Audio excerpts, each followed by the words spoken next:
It is being reported that the Venezuelan gang Tren de Aragua began taking control of apartment buildings in Aurora, Colorado last November. While mainstream media and government ignore it, local news is covering it. So now your investigator, Brian Moss, has obtained a confidential report into one of those apartment complexes, and that report says a Venezuelan gang began taking it over in 2023. This is the 9-page report. It was put together by a Denver law firm.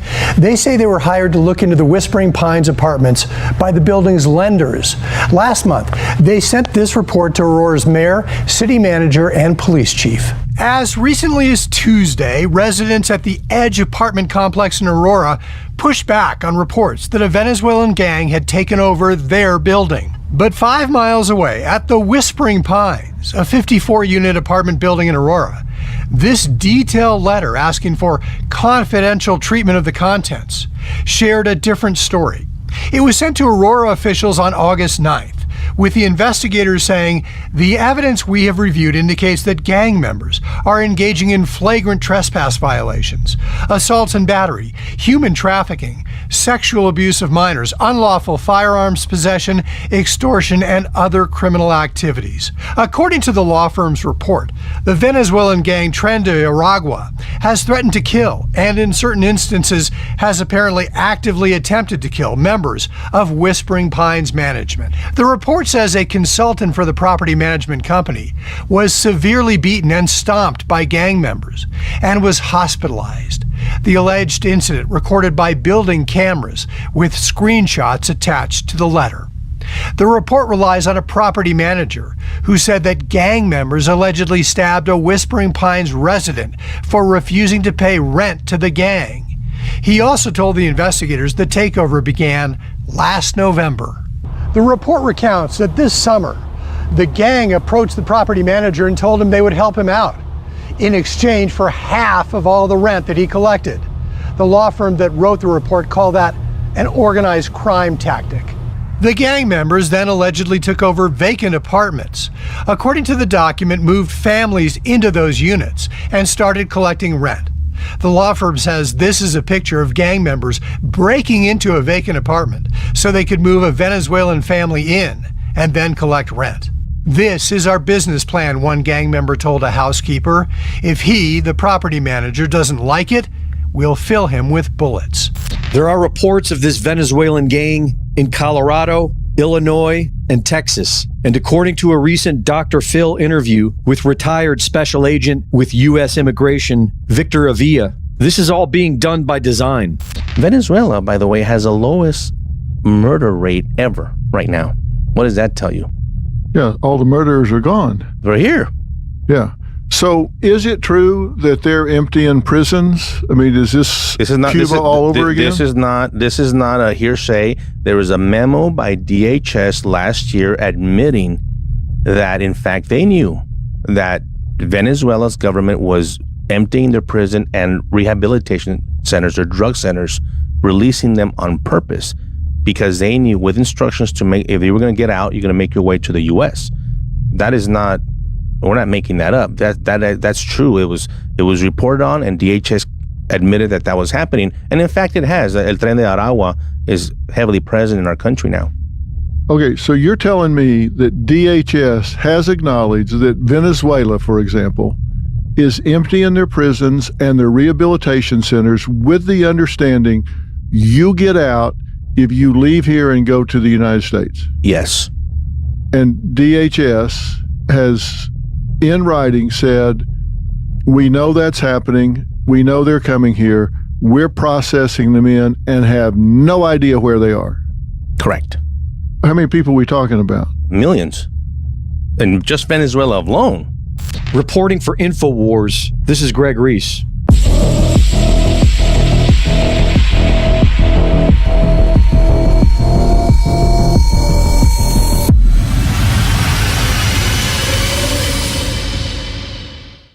Yes, and to that I would say stolen elections have consequences. What do you guys think? That is what we're seeing now. Oh, Phil there could hardly believe his ears. Come on, Phil, time to wake up. Wake up, little guy. All right. Anyways, hello and welcome. It's Doug Diamond here. You're welcome to join me yet again. We are here live, Diamond Report, and it's 10:05 p.m. on 9/8/24, Sunday night. So thank you all for joining me. We are live on YouTube and Rumble and 2 Facebook pages as usual. So hello and welcome to everyone who's here, and hello to everyone in the chat room and those who are not in the chat room and just watching silently at home or wherever. So anyway, let's take a look at some of the news that I've curated for you all today. We have the first one is just a meme that I came across. Thought it was pretty appropriate. You will own nothing and have joy. Only your joy might not be the kind that you think it is. It's actually their joy. They don't say who's going to have the joy. Yep, and then along those lines, from the same person, used to be the old Joe Biden stickers on the gas pump that you'd see. I did that. Well, now you got her picture. Gasoline up 46.6%. Fuel oil up 59.1%. Natural gas 28.1%. Everything's up. Used autos, beef, pork, bacon, chicken, eggs, milk, apples, coffee, baby food, electricity. Everything's up across the board. Meaning more out of your wallet and mine.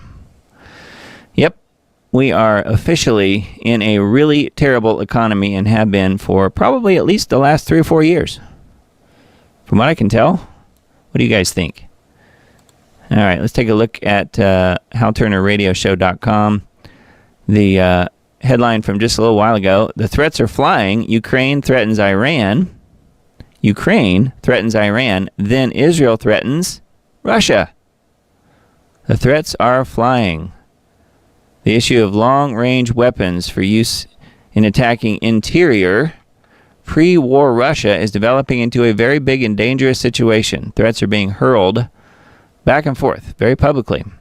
It all began when word came out early last week that the U.S. was considering allowing Ukraine to use U.S.-supplied weapons to attack deep interior pre-war Russia.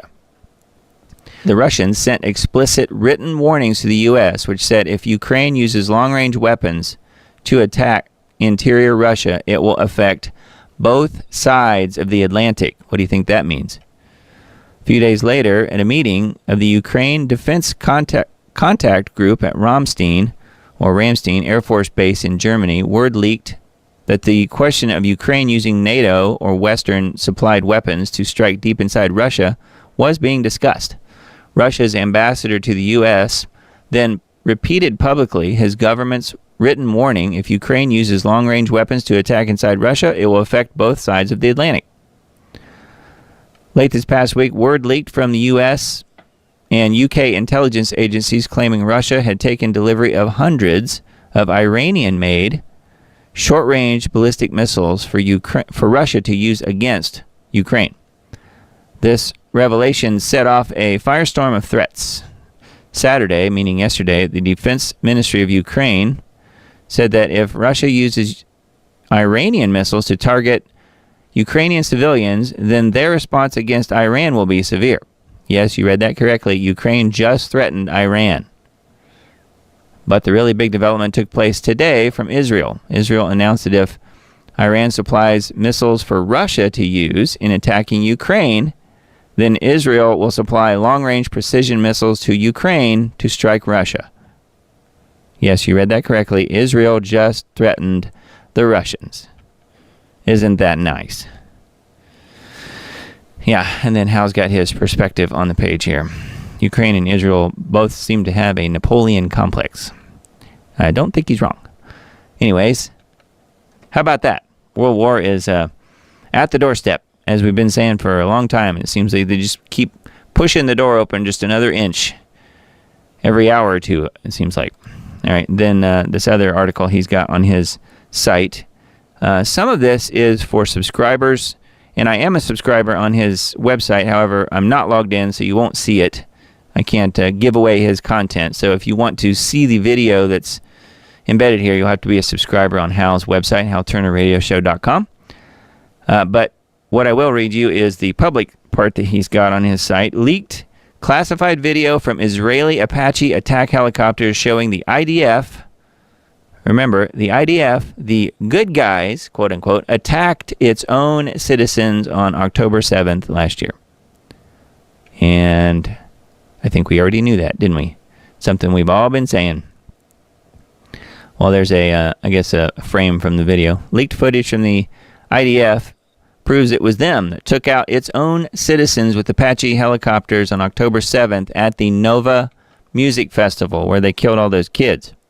Israel has now admitted 28 Apache helicopters discharged their ammunition and had to be reloaded. Below is the video taken by cameras aboard one of the actual Apache helicopters participating in the 10-7, quote, self-defense. The IDF air crews were dispatched to several places and told that there were ongoing terror attacks taking place. They were ordered to, quote, shoot everything that moves and had no idea they were hitting their own Israeli citizens. I believe that. I think that's true. The troops didn't know who they were shooting at. And the footage appears to be perhaps at night or certainly when it's dark. So it says troops were involved were desperately trying to take out the bad guys, but were not told that there were Israeli citizens mixed in and trying to flee. The poor troops didn't find out until well after the 10-7 incidents that they killed their own citizens by mistake. Israel has repeatedly told everyone who will listen that 1,200 Israelis were killed in the attacks of 10-7, but Israel told no one that it was their own IDF that killed more than half of the now dead. Here's the video leaked from inside the Israeli Air Force, taken by the video system aboard the Apache helicopter. And of course, if you want to watch the video, you'll have to go be a subscriber or log in, and you can watch it. So I will say it's very short, and very telling. You can see him shooting everything that moves, literally. Yeah, it says, where's the video? Until I see the video, you have to go subscribe. I can't show it to you. If I do, I'm going to get myself into trouble. So Marilyn Chad is questioning the authenticity, perhaps, or that there's no video. It's there. Go watch it. If you don't believe me, it is absolutely there. So anyways, that's on Hal's website, and then we'll take a look at some of the other articles that I've got pulled up. Of course, the big news for the week was the Georgia high school shooting, leaving 4 dead, 14-year-old boy and father arrested. There he is. Colt Gray, Winder, Georgia. He's been arrested in the shooting event at the Appalachian High School. He's 14. They killed 2 students and 2 teachers and wounded 9 more people. Says that he will be tried as an adult. The AR platform assault-style rifle was reported to be a gift from the boy's father, named Colin, in 2023. So how about that? That's why the father was also arrested. Georgia prohibits minors from owning guns. Students believed the lockdown was a drill, which follows the pattern of other curious school shootings. Breitbart reported that the 14-year-old attacker was stopped by a deputy serving as a school resource officer. It is unclear that if there was more than one shooter. Appalachian High School received a phone threat on the morning of the shooting that there would be 5 school shootings that day, beginning with Appalachian High School, yet the school stayed open. Update: Colin Gray, which is the father, was arrested and charged with 4 counts of involuntary manslaughter, 2 counts of second-degree murder, and 8 counts of cruelty to children because he knowingly allowed his son to possess a weapon. Yeah, not very bright. Not very bright. Anyways, so there's a link to a Twitter X post, and then here's a YouTube video as well. Colt Gray had changed schools, and this reporter says that the day of the shooting, September 4th, was the second day that he attended class. Student behind the student being interviewed flashes a horned hand sign following the mass shooting. Right here. And there's further info here, a little bit more, and a couple videos you could check out if you're interested, but that's on needtoknow.news. And then masked criminals with AR rifle rob Denver home. Migrant gang crime spreads across the U.S., just like the first video that we watched tonight, the Reese report. is talking about. Denver, video shows two masked thieves, one armed with a pistol and another with the AR-style rifle, entering the garage with guns pointed. And they stole a Yamaha motorcycle. Says while the Democrat governor of Colorado, Jared Polis, dismissed migrant takeover of Aurora Apartments, the mayor of Aurora, Mike Kaufman, acknowledged that there were at least 3 apartment houses that had been taken over. Meanwhile, Democrats work towards taking guns away from Americans. Yeah, and probably going to arm the illegals. They're arming them in part by bringing them on as law enforcement officers. In some places, at least. We know they're doing that in at least Illinois. Connecticut law enforcement are now being warned about the violent Venezuelan gang, the Tren de Aragua. This is the gang who took over the apartment buildings in Colorado. About 800,000 Venezuelans have tried to cross since 2021, with the number surging from about 50,500 in fiscal year 2021 to 334,900 in fiscal year 2023. An estimated 1,000 Venezuelan migrants inside of our country are affiliated with the violent gang. It has started to surface in criminal investigations in at least 5 states. Venezuela refuses to take its nationals back on deportation flights. They refuse. A sex trafficking ring was discovered in Louisiana, and the women were told that if they went to the authorities, their families would be killed in Venezuela. One woman told investigators that she believes gang leaders have already killed her mother based on conversations with her relatives at home. So very sad. But that is what's unfolding. And welcome to the United States. Welcome to Joe Biden and Kamala Harris's United States, at least. So question is, are we all going to put up with it? Putin endorses Kamala after Russia Today employees indicted for undue influence. 2 employees of state-run media, Russia Today, which that's a website that I often show headlines and articles from. But you can say state-run, and that can be a derogative term, sure. But all of the U.S. mainstream media is state-run. So what's the difference? You can quote Fox News or CBS, and they're state-run too. 2 employees of state-run media outlet Russia Today were indicted for conspiracy to launder money and conspiracy to violate the Foreign Agents Registration Act, but they are based in Russia, so will have little effect. RT responded by suggesting that U.S. President Biden is planning to accuse Russia of meddling in this year's presidential election. Yeah, they're already digging that one out of the old war chest, I guess, getting the mothballs off of it. During the 2016 and 2020 campaigns, U.S. intelligence agencies repeatedly claimed that Moscow was deploying hackers and using information warfare to swing the vote in favor of Trump. Yes, but Putin just literally came out and endorsed Harris. Of course, they'll say it's all a ploy, and he didn't really mean it, I'm sure. Yeah, I think that's where they're going with this. If Trump does happen to get in somehow, they're going to say that it was all Russian disinformation, and Russia's meddling in the elections again, just like they did so many times already. So they're going to make sure that they don't allow him to take the presidency. That's the way I see it. Breitbart reported that 2 RT employees funneled $10 million into a media company called Tenet Media, run by an anti-Trump conservative influencer, Lauren Chen, and her husband, and published videos that contained commentary on events and issues in the U.S.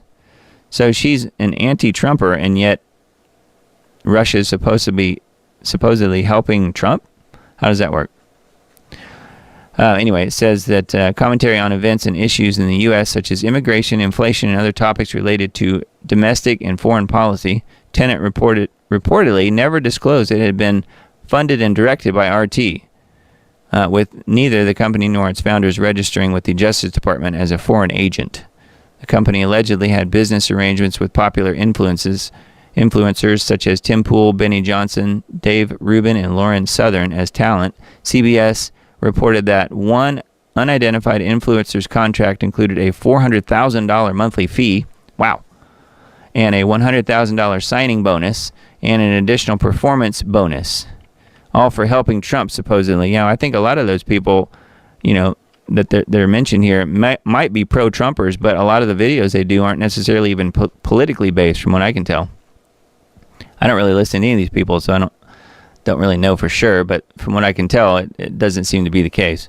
One common thread between the influencers named in the indictment is skepticism of U.S. policy in Ukraine, which Russia may have wished to amplify. So, says Putin is believed to be trolling Democrats after he said that he supports Harris to win the election in November over Trump and joked about her infectious laugh, which some find irritating. I would say pretty much everyone does. As a reason to prefer her over Trump. Yeah, Trump's come out and said that his feelings were hurt. I thought that was funny. U.S. intelligence agencies believe Putin is hoping for Trump to take the White House in November, given his skepticism over U.S. funding of Ukraine's war machine. Putin's public endorsement of Harris could hurt her in the election. We'll see. We'll see. It probably won't matter, honestly, but pretty funny, though, that Putin's weighing in on that. And I've got a couple memes on that. We'll get to it in a second. All right, let's see. Technocracy.news only got 2 articles this time. We've got Techno-Populism, the merger of MAGA populism and technocracy. Yes, techno-populism is a phenomenon carefully and clearly documented in the literature. The naive populist movement, MAGA, is undoubtedly passionate about its cause, but largely without a brain. This is fertile soil for technocracy to take root, but will eventually take over the whole field with thistles and thorn bushes. And then the other one, On Fire, the global war against free speech. The hammer's coming down on free speech in 2024. As we said in January this year, all free speech absolutists are reeling from globalist attacks on their platforms. Now the so-called Tenet affair, Russia, promises to smear conservative podcasters, influencers, and pundits, setting the stage for a massive censorship for the offending material. Yeah, anything that disagrees with the official narrative, as you all know. Yep. So anyone who disagrees is obviously working for Russia. That's all they got. They are a one-note samba. All right. Thought this was kind of interesting. It says, Harris claims that Trump was, quote, unserious, was an unserious person. And yet, this is the part of the campaign tour. This is what she's talking about. Trump's unserious, and yet... we talked about those lids. So here's what I said to her. So you know how those lids are, because this is, well, I'm just going to speak, okay? So this is it. So you know how those lids on those Starbucks cups, they're white, right? And so if you wear lipstick, they get all over the lid. And so then I find myself in meetings if I'm the only woman, and that's kind of, and so I keep taking the lid off and having my cup out so that I don't have that big lipstick mark on the lid. So I said, can we do something about the color of the lid?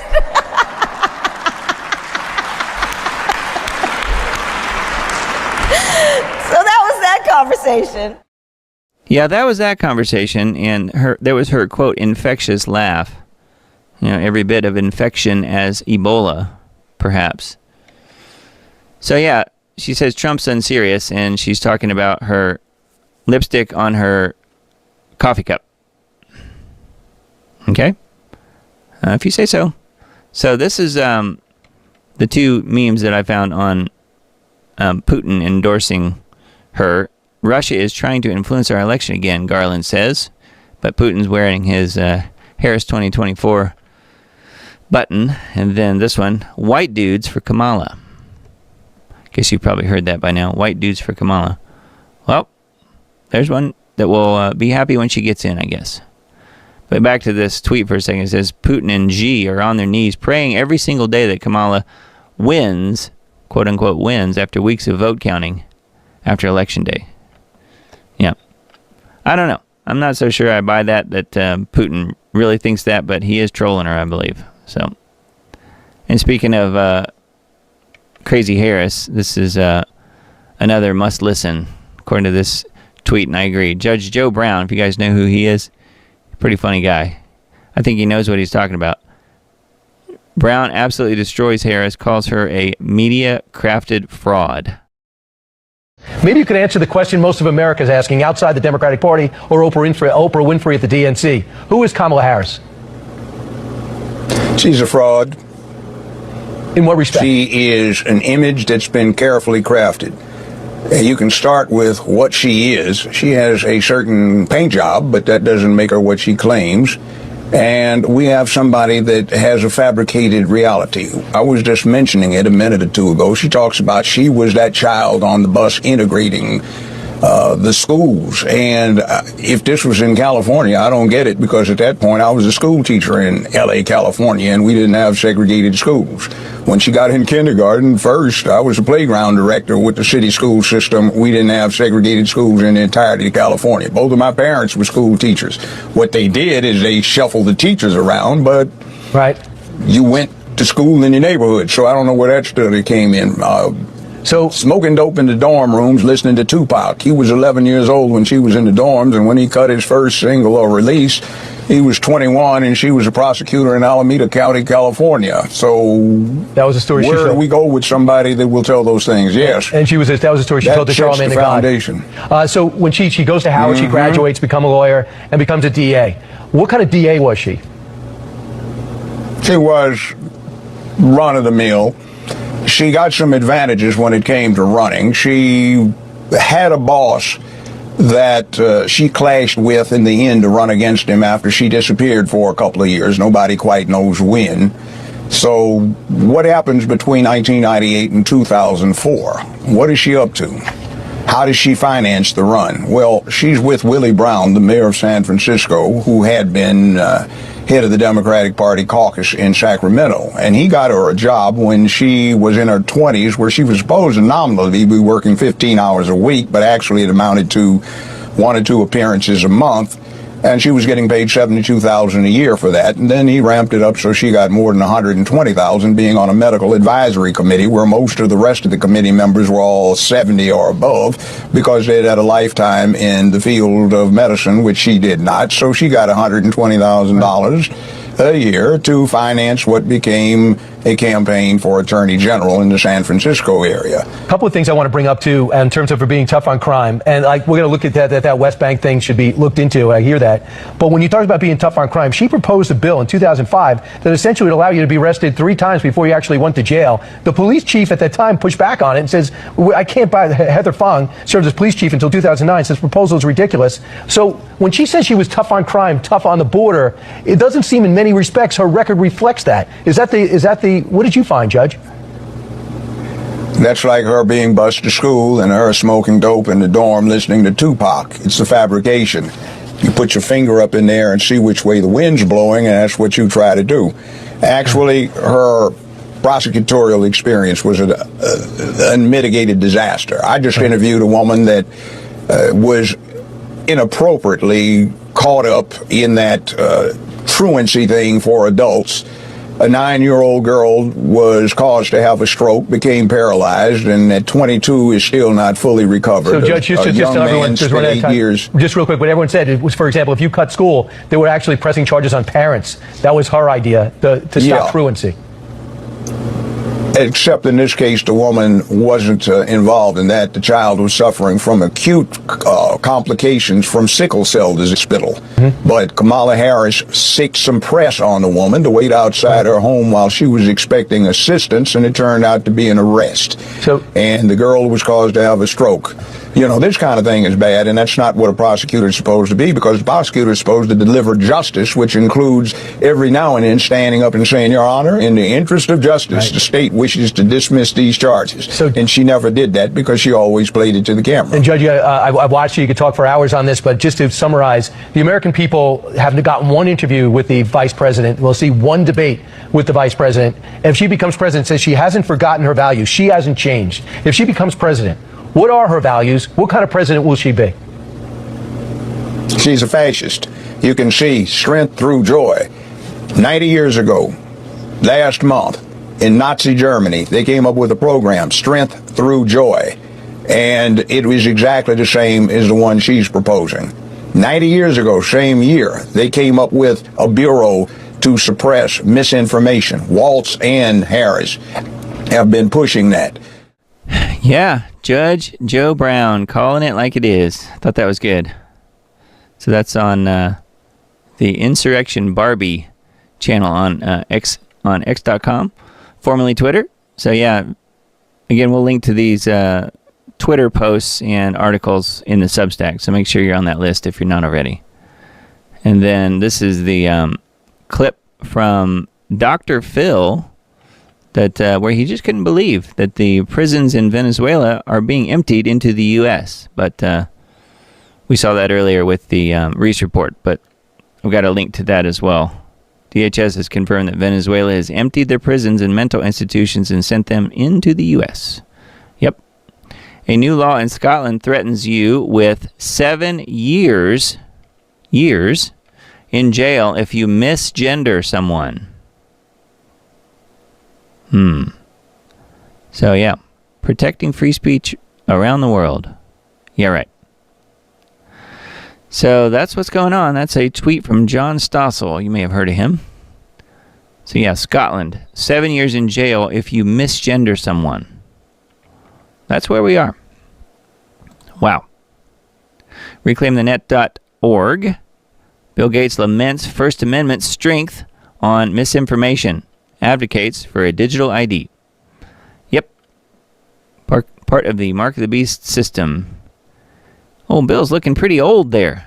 Can't really see him very good in this picture because of the chat. Here, let me turn the chat off. I'm surprised at how old he looks there. Yikes. Shockingly bad. Maybe he's been taking too many of his own, I suppose. Anyway, free speech and privacy concerns. We're always concerned, but we're doing nothing about it. Tony Blair urges global regulation of social media to curb hatred. Concerns for free speech and government overreach in the digital space. Yep, they're just a little concerned, and they're going to limit all of our freedom.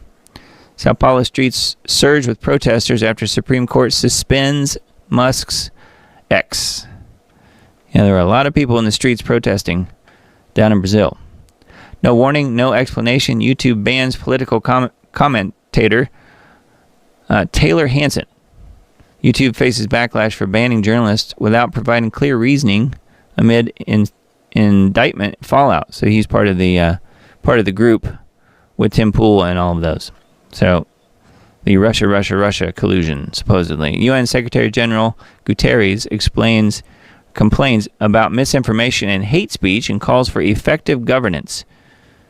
UN chief frames AI as a threat to democracy, and yet they're going to use it to crack down on all the rest of us. Pushing for global regulation amid rising concerns over censorship. Lockheed Martin develops system to identify and counter online disinformation, prototyped by DARPA. So they've got the defense contractors involved now in censorship and countering disinformation. So anything that goes against whatever the main narrative might be on anything. Lockheed Martin develops system, read AI, to identify and counter online disinformation. Man, oh man. Military-backed AI tools to combat disinformation raise questions about accuracy, transparency, and the potential for misuse in political arenas. Misuse, the potential, I would say the guarantee misuse. The secretive laws underpinning France's attack on Telegram, France's crackdown on encrypted apps, signals a dangerous precedent for privacy in the tech world. Yes, they're just a little concerned. Anyway, those are the headlines on ReclaimTheNet.org. And got a few Liberty Beacon articles pulled up, thelibertybeacon.com. Trump, massive crackdown on election cheating, Inc. VPs hiding a president's decline. Says those involved in unscrupulous behavior will be sought out, caught, and prosecuted at levels, unfortunately, never seen before in our country. Yeah, never seen before because they always get away with it. Because the people that would do the prosecuting are the actual criminals at the top in charge of everything. Trump vowed Saturday to wage a historic crackdown on election cheating if voters return him to the White House. I would say that voters will only have a little bit to do with that. it would be if God returns him to the White House, if you ask me, because like he got in 2016, that's about the only way he's going to make it. Including seeking to expand the 25th Amendment to punish a vice president who conceals from Americans an incapacitated president. During a speech in Wisconsin, Trump sought to subtly tie Joe Biden's perceived mental deterioration to an alleged cover-up by Harris, who succeeded him on the Democrat ticket. Trump declares he supports altering the 25th Amendment to permit the ouster of a vice president who lies or engages in a conspiracy to cover up the incapacity of the president of the United States, which is exactly what happened. But she wasn't the only one. It was everyone at the top there. They all became enablers, didn't they? If you want to do that with a cover-up of the president of the United States, it's grounds for impeachment immediately and removal from office, because that's what they did, Trump said. In a separate post on Truth Social, said he was watching the sanctity of the 2024 presidential election very closely. When I win, he says, those people that cheated will be prosecuted to the fullest extent of the law, which will include long-term prison sentences, so that this depravity of justice does not happen again. We cannot let our country further devolve into a third world nation, and we won't, he said. Meanwhile, his life has just probably gotten shorter by putting that tweet and that information out there. But we'll see. He's already been protected by the hand of God once, if you ask me, and it may happen again. We don't know. Harris blames Trump for Afghan withdrawal that happened under her and Biden's watch. That's right. Anything that bad has ever happened was Trump's fault, if you didn't know. Harris's presidential campaign tried to blame her and President Joe's disastrous withdrawal from Afghanistan on Trump, even though it happened 7 months after he left office. Still his fault, though. We all know it. What was it, $80 billion in equipment left? Something like that. Yeah. Trump had begun negotiations with the Taliban and reached a deal, but it had not been completed by the time he left office in January 2020. Biden, against the advice of his military advisors, decided to withdraw all troops from Afghanistan in September 2021, so 3 years ago this month, which prompted the Taliban to sweep into Kabul at the end of August 2021 and topple the U.S.-backed government in a surprise rout. The sudden takeover prompted mass panic and chaos as hundreds of thousands of Americans, foreign civilians, and desperate Afghans scrambled to depart. Yeah, and live. Scrambled to get out alive. Anyway, that is on the Liberty Beacon. All right. This Red State article. Yikes. Tim Walz's remarks about Gaza just revealed why they don't want him asking or answering any questions. Says, I wrote earlier about Biden's cluelessness when it comes to what's going on with Gaza, Hamas, and making deals with terrorists. Biden keeps leaning on Israel, and that keeps emboldening Hamas. Hamas is now demanding even more to make a deal and even threatening the hostages. That's what bending over and being weak like Biden gets you. But I guess the Harris-Walz team didn't want Biden to have a corner on stupid. They doubled down on the bad takes with what Tim Walz said to WCMU on Thursday. WCMU Public Radio covers central and northern Michigan. No wonder there's a reluctance for him to talk. It was awful. He was asked, how would a Harris-Walz administration handle the conflict, and would it break with the Biden administration in any way? He said the following, and he should have stopped with what he said before the first but. There he is doing his gay strut. We've already compared him to Richard Simmons coming out and greeting the crowds in earlier shows, earlier Diamond Report shows. All right, so here's what he said. This is from Tim Walz. Well, I think first and foremost, what we saw on October 7th was a horrific act of violence against the people of Israel. Yes, and we were talking about that earlier in the show. Who caused much of that horrific violence? They have certainly, and the vice president said it, I've said it, have the right to defend themselves, and the United States will always stand by that, but we can't allow what's happened in Gaza to happen. The Palestinian people have every right to life and liberty themselves. We need to continue, I think, to put the leverage on to make sure we move towards a two-state solution. I think we're at a critical point right now. We need the Netanyahu government to start moving in that direction. I don't think that's going to happen. But I think those folks who are speaking out loudly in Michigan are speaking out for all the right reasons. It's humanitarian crisis. I can't stand the way it is, and we need to find a way that people can live together in this. And we've said it and continue to say it, getting a ceasefire and a return of the hostages and moving towards a sustainable two-state solution is the only way forward. So that's what they're saying was so terrible. So even though I don't agree with any of this guy's politics, he's not 100% wrong on this. I don't know that the two-state solution is based in any kind of reality, but it is interesting that he's calling it a humanitarian crisis that Israel is murdering so many people. I think he's right, actually, about that. I call it like I see it, and Waltz is correct on that, although he's pretty much wrong on everything else. And I would just add that this entire, maybe 10 sentences or so right here that he was able to put together and recite, probably off the cuff, was about 10 more sentences than Harris was capable of whatsoever. So, for what it's worth, at least he is able to talk. So, pretty interesting. And the media forgot about Biden so fast, you'd think he was a Maui fire or an Ohio train derailment. Yeah. Where is Biden, anyway? Hiding Biden. He gone, as we say in the South. Let's see here. RT.com. Couple headlines here I thought were kind of interesting. Musk set to become world's first trillionaire. Report. SpaceX and Tesla CEO is already the richest man with an estimated wealth of $237 billion, set to become the world's first trillionaire. Yeah, interesting. U.S. election guru predicts Harris will beat Trump.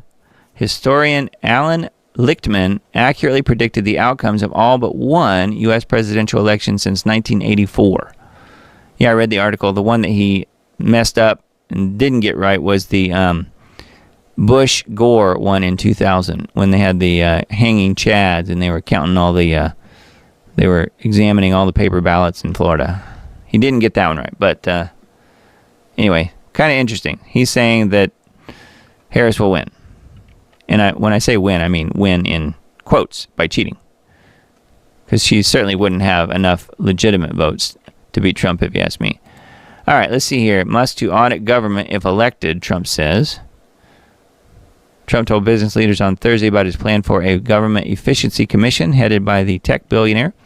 The commission would recommend drastic reforms to cut fraud payments and save taxpayers trillions, he said. Trump also vowed to the crowd at the Economic Club of New York that if he returned to the White House, he would cut 10 regulations for every new one enacted. Musk accepted Trump's proposal by saying he would serve without any payment or recognition. Trump praised the entrepreneur last month for his financial prudence during a live stream conversation with Musk, referring to him as the greatest cutter. Musk served on some of Trump's White House councils in 2017 before leaving over a disagreement over the Paris Climate Agreement. So anyway, that one's on the SIFT, which is part of WNG.org. And then this one, too, thought was kind of interesting. You guys might know who this guy is. Dozens of shots fired at the home of high-profile Tennessee pastor. You guys know who Pastor Greg Locke is? You ever heard of him? Who, I think he's got some issues, but overall, I think he does a pretty good job. It says Pastor Locke's home was a crime scene early on Wednesday morning this last week, with shell casings littering his driveway as police officers were standing by, according to a social media statement posted by Locke. 1 minute before Locke and all but one of his family members pulled into their driveway, a gunman with a fully automatic weapon pulled up to the residence and swept gunfire across the house, garage, and a vehicle parked in the driveway, Locke said. So they were right there, they just weren't in the house, except for one kid. The Wilson County Sheriff's Office Wilson County is not too far from where I'm sitting right now. Wilson County Sheriff's Office confirmed to this website, World, that officers arrived at Locke's home at around 10:30 p.m. after receiving reports someone had opened fire on the home. Deputies found 30 to 40 shell casings in the driveway. A spokesman for the agency said, and then one of Locke's children was inside the house at the time of the attack, but was not in the area of the home that was struck by gunfire. Police confirmed that no one was injured in the attack. One of the bullets punched through the headboard of Locke's youngest daughter's bed and lodged in her pillow. The pastor added that the police escorted the family to a hotel where they spent the night. Detectives were investigating the incident, and it says, this is just, who is he? He pastors Global Vision Bible Church in Mount Juliet. So Mount Juliet, Tennessee is east of Nashville proper. So, pretty interesting. Wow. I mean, he came within just a minute or two of being totally slaughtered by somebody who didn't really like what he has to say, I guess. I suppose it was another trans shooter. We've had a lot of those lately. And one other one in Tennessee that I can mention. You know, the Covenant shooting, obviously. And now the one in Georgia was supposedly involved in that. So in the LGBT stuff. So who knows? Crazy stuff. The People's Voice TV website, we've got a few headlines here. Taylor Swift's insider leaks adrenochrome contract elites must sign to join the Illuminati. Taylor Swift is a control freak who forces her own family members to sign non-disclosure agreements to spend a single afternoon in her company, according to a former staffer who has come forward to blow the whistle. Wow. How about that? NPR report, eco-chaplains are helping people deal with their climate grief. So do you have climate grief? You need an eco-chaplain, if so. Canadian mainstream media journalist, quote, the CIA has infiltrated every outlet in Canada, end quote. Mainstream media journalist at Canada's National Post has admitted that the CIA has infiltrated every media outlet in Canada. I'm not shocked. I don't know if you are. Trump vows to restore free speech and punish the deep state goons engaged in censorship. Hillary Clinton invites Prince Harry to join her inner circle. How about that headline? That's pretty interesting. Hillary Clinton, as in the same Hillary Clinton that might also be called Hilarion. Remember that? From way back when they did the summoning of the, I guess they were talking to Hilarion, which was a disembodied spirit, and later became Hillary Clinton. Was it L. Ron Hubbard and what's his name from the Jet Propulsion Lab? So yeah, Hillary Clinton invites Prince Harry to join her inner circle. Hillary has invited Prince Harry to join her inner circle following his fall from grace in the United Kingdom. Prince Harry will be a keynote speaker at the Clinton Foundation conference. Interesting.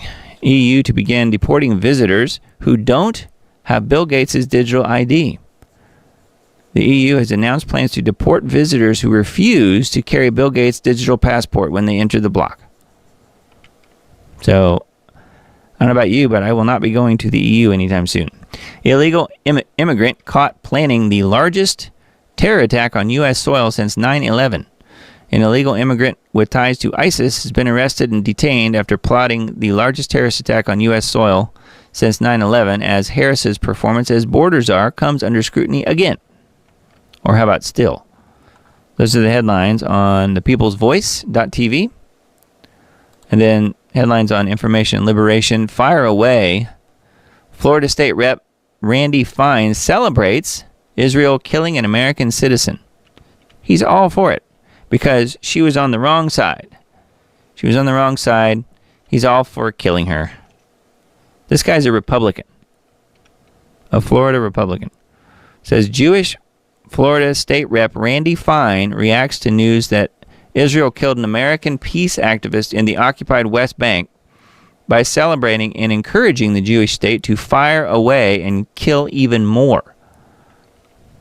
He's fine with it. So it just shows to go you that, not everybody on the Republican side is exactly on the side of God and the side of right. He would think he is, though, probably, because he thinks that Israel can do no wrong. He also doesn't understand that the people that are running Israel are not exactly God's favorite people, even though they think they are, and therefore have license to kill, license to do anything they want. Israel kills American peace activists with a bullet to the head in occupied West Bank. CNN's Jake Tapper, it's anti-Semitic to criticize Dana Bash's false reporting on the Israel-Gaza war. So there you go. They love to throw that word around too, don't they? Everything that they disagree with is anti-Semitic. You can't criticize them or you're anti-Semitic. Poll, 72% of Israelis want social media companies to censor graphic footage of war on Gaza. Unless, of course, Israel's the victim, then it's okay. Don't censor that. DOJ alleges Russia gave $10 million to right-wing media outlet Tenet Media, which we mentioned earlier. I think that is a Russia false narrative. It's a reason to blame Trump if he happens to get in. They're setting up the narrative now that he can he cannot assume office because of all this Russian influence, supposedly, in the election, because of this type of story. There might be more of this kind of thing between now and the actual election, if there is one. Jewish UNC frat brothers balk at $515,000 party for defending flag. Says money should be going to Israel. All right, let's see. Gateway Pundit article. Breaking. FBI arrests former deputy chief of staff for New York Governor Kathy Hochul for acting as an agent of the Chinese Communist government. So how about that? Chi-Coms in the New York government. Linda Sun. I mean, couldn't they have at least done a little bit of a background check based on her last name alone? A former high-ranking aide to New York Governor Kathy Hochul was arrested alongside her husband, Christopher Hu, H.U., on Tuesday morning following a federal raid on their Long Island home earlier this year. The couple is scheduled to appear in a Brooklyn court. FBI conducted a pre-dawn raid on the $3.5 million Long Island home, the lavish 5-bedroom home located in a gated community called Stone Hill. Was searched thoroughly by agents, but remains undisclosed whether any items were seized during the operation. So there you go. You got Chi-Com people who are literally working for the governor of New York. Former deputy chief of staff. So, yep. China's running everything pretty much at this point. And then, let's see, Singularity Hub. AI models scaled up 10,000 times are possible by 2030, report says.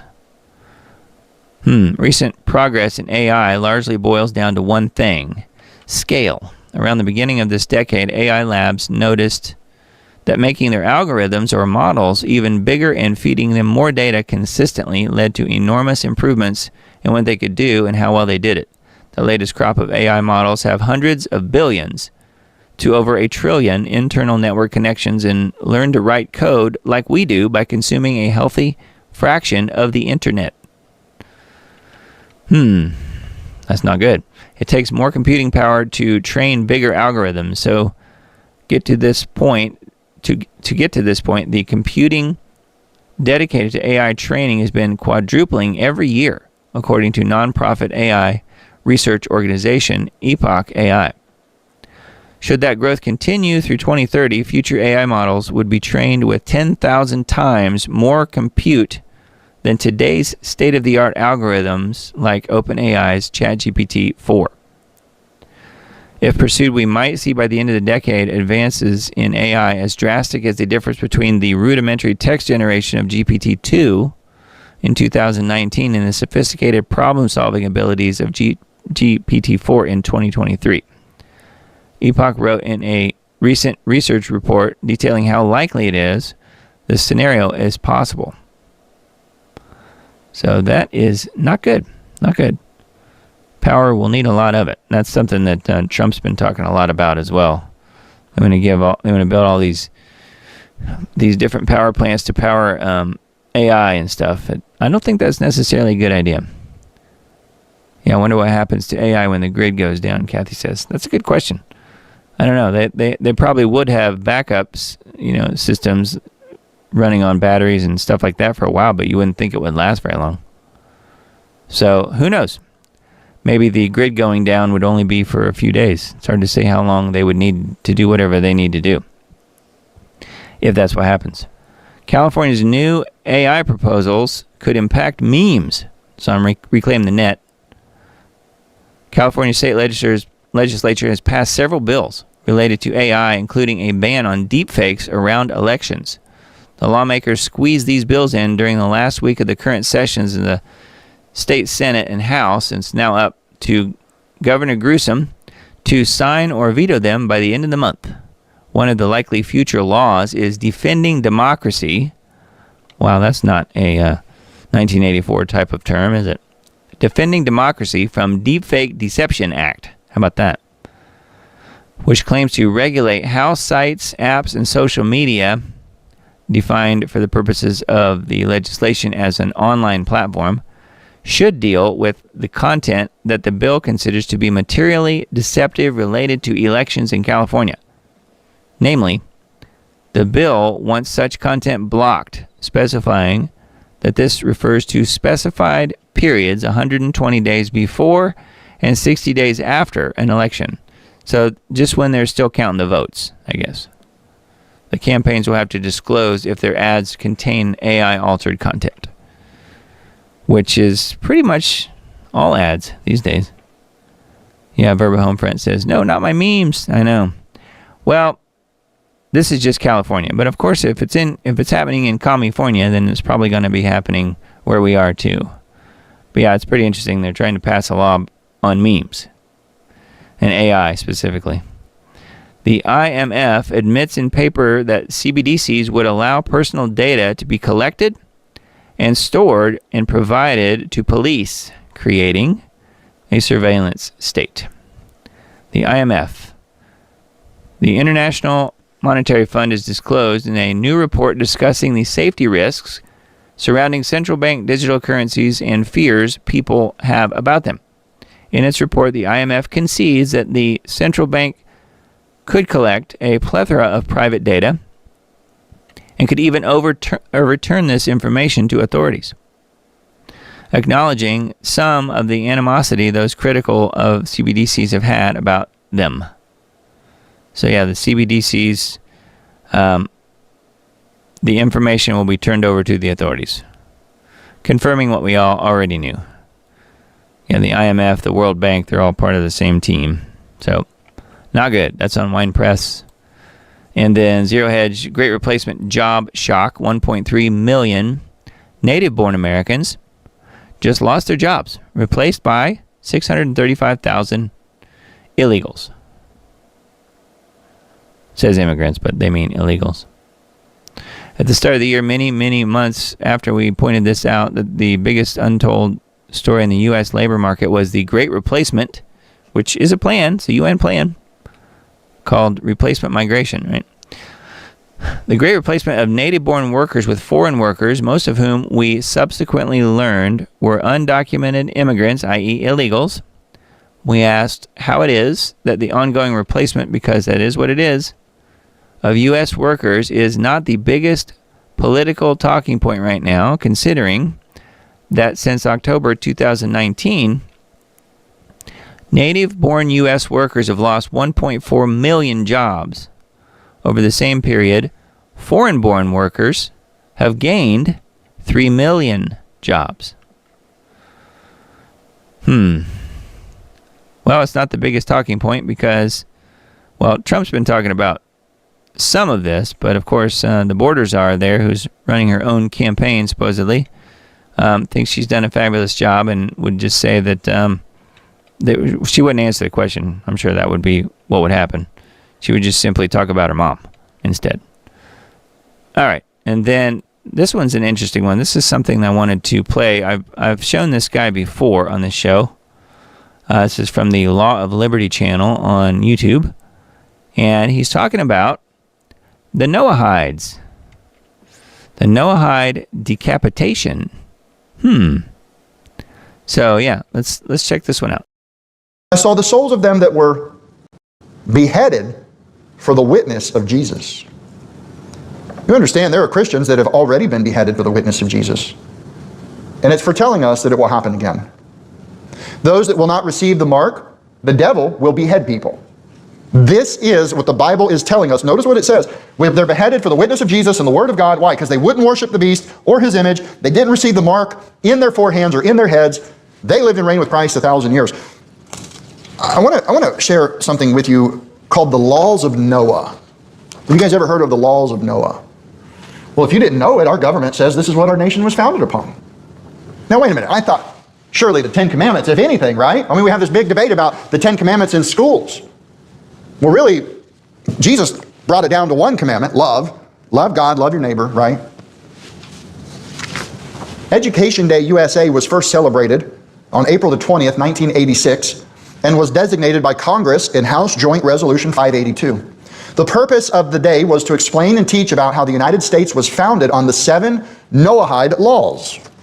I'm going to teach you about the Noahide laws, and listen, who knows about the Sharia law? Under Sharia law, can they kill Christians? Yep. Noahide laws are the same way. And it's already been passed in our House of Representatives as an American law. The 7 laws of Noah. This day also coincided with the 86th birthday of the late Rabbi Menachem Mendel Schneerson. The Rabbi, as he was affectionately known, was still and is in some ways the head of the worldwide Lubavitcher movement. Chad Bad Lubavitch, have you guys heard of that? It is a racist organization. It is liberal, left-wing, starting riots, printing propaganda. It is a Jewish movement. It is Zionistic. They've caused a lot of problems. They've caused riots. The Chad Bad, as it's commonly known, the Lubavitcher movement. Here's what it says. And we respect the Rebbe and his accomplishments in the world of Judaism and his role of teaching about the Torah and the rewards of observing mitzvahs in doing good deeds. By the way, mitzvahs, or what they teach, if we do enough mitzvahs, it will balance the scale and their Messiah will come. Our Messiah has already come. Judaism today is saying if we do enough good deeds, then we can bring in the Messiah. And that's what the Third Temple's about. That's what the Zionist movement's about. That's why they're trying to restore the land in Israel right now, to set up a Christ. But he is not the Christ. So this is what it's all about. The mitzvahs and doing good deeds. We support the Lubavitcher movement, which suggests you learn more about them. We applaud the work they do in the communities and serve around the world. They are helping large numbers of people learn about Hashem. Hashem is a word that they use for God, but it means the name. They won't even say God's name. Now, if you like loved your wife, would you say, I love you so much, I'm not even going to say your name. I'll just call you name. It's kind of weird when you think about it. They serve another God. If they don't have the Son, they don't have the Father, is what 1 John 2 tells us. They don't claim Jehovah. They claim the universal name. They were helping large numbers of people learn about Hashem. We do not support that Rabbi was the Moshiach or the Messiah. That was what they said back in the day when he is the Messiah. He's got the laws of Noah. We're getting this instituted into law. He must be the Messiah. Nope, he didn't fulfill it. He died. The Messiah won't die. They're looking for a conquering king in Israel to build a third temple. That's what they're looking for. So they say, we don't support that he was the Messiah, as he did not fulfill the necessary tasks that are required. We suggest you check the section regarding the Messianic age for further explanation what was required to be the Messianic king. By the way, Jerusalem right now is on a countdown because they have a prophecy in the Talmud, the Babylonian Talmud, that whenever Jerusalem becomes the capital, that there's only a few years before they're expecting their Messiah. So they're short in time looking for their global leader to set up a third temple and reinstate the sacrifice. Nevertheless, we accept the challenge of continuing to request to teach the entire world about the 7 Noahide laws. Please see the section concerning, the following information is taken exactly as it appears in the public records of the United States of America. House Joint Resolution 582. 99 Congress in the United States of America, the second session begun and held at the city of Washington on Tuesday, the 21st day of January, 1986. Joint resolution to designate April 20th, 1986 as Education Day USA. This is the guise. Well, everybody loves education, right? Education about what? The Antichrist. Whereas Congress recognizes the historical tradition of ethical values and principles which are the base basis of civilized society upon which our great nation was founded. Whereas these ethical values and principles have been a bedrock of society from the dawn of civilization, when they were known as the 7 Noahide laws. Guys, there are no 7 laws of Noah in any holy scriptures. You will only find it in the Babylonian writings called the Talmud. Whereas without these ethical values and principles, the edifice of civilization stands in serious peril of returning to chaos. If we don't keep the 7 laws of Noah, it's all over, right? Whereas society is profoundly concerned with the recent weakening of these principles that has resulted in crisis that beleaguer and threaten the fabric of civilized society. Whereas the justified preoccupation with these crises must not let citizens of this nation lose sight of their responsibility to transmit these historical, ethical values from our distinguished past to the generation of the future. Whereas the Lubavitch movement has fostered and promoted these ethical values and principles throughout the world. And whereas Rabbi Menachem Mendel Schneerson, leader of the Lubavitch movement, is universally respected and revered, and his 84th birthday falls on April 20th, 1986. Now therefore be it resolved by the Senate and the House Representatives of the United States of America in Congress assembled that April 20th, 1986, the birthday of Rabbi Menachem Mendel Schneerson, leader of the head of the World Lubavitch Movement, is designated as Education Day USA. The President is requested to issue a proclamation calling upon the United States to observe such a day with appropriate ceremonies and activities. Approved April 22nd, 1986 by Ronald Reagan. Now, this is a serious issue, guys. Our government has already passed a law, and you say, well, what in there says they can decapitate us? How are you connecting that to Revelation 20 where it says they were beheaded? Here's the 7 laws of Noah. Number 1, not to worship idols. Hey, we would agree with that, but wait a minute. Who is their God? Hashem? Or, what's the female deity?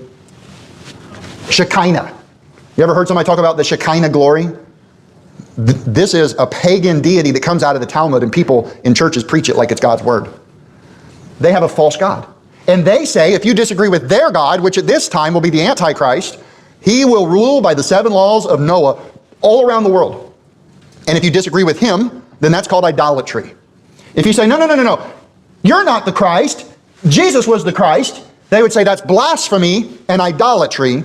I'll show you in a minute, according to their law, worthy of death. Here's the 7 laws.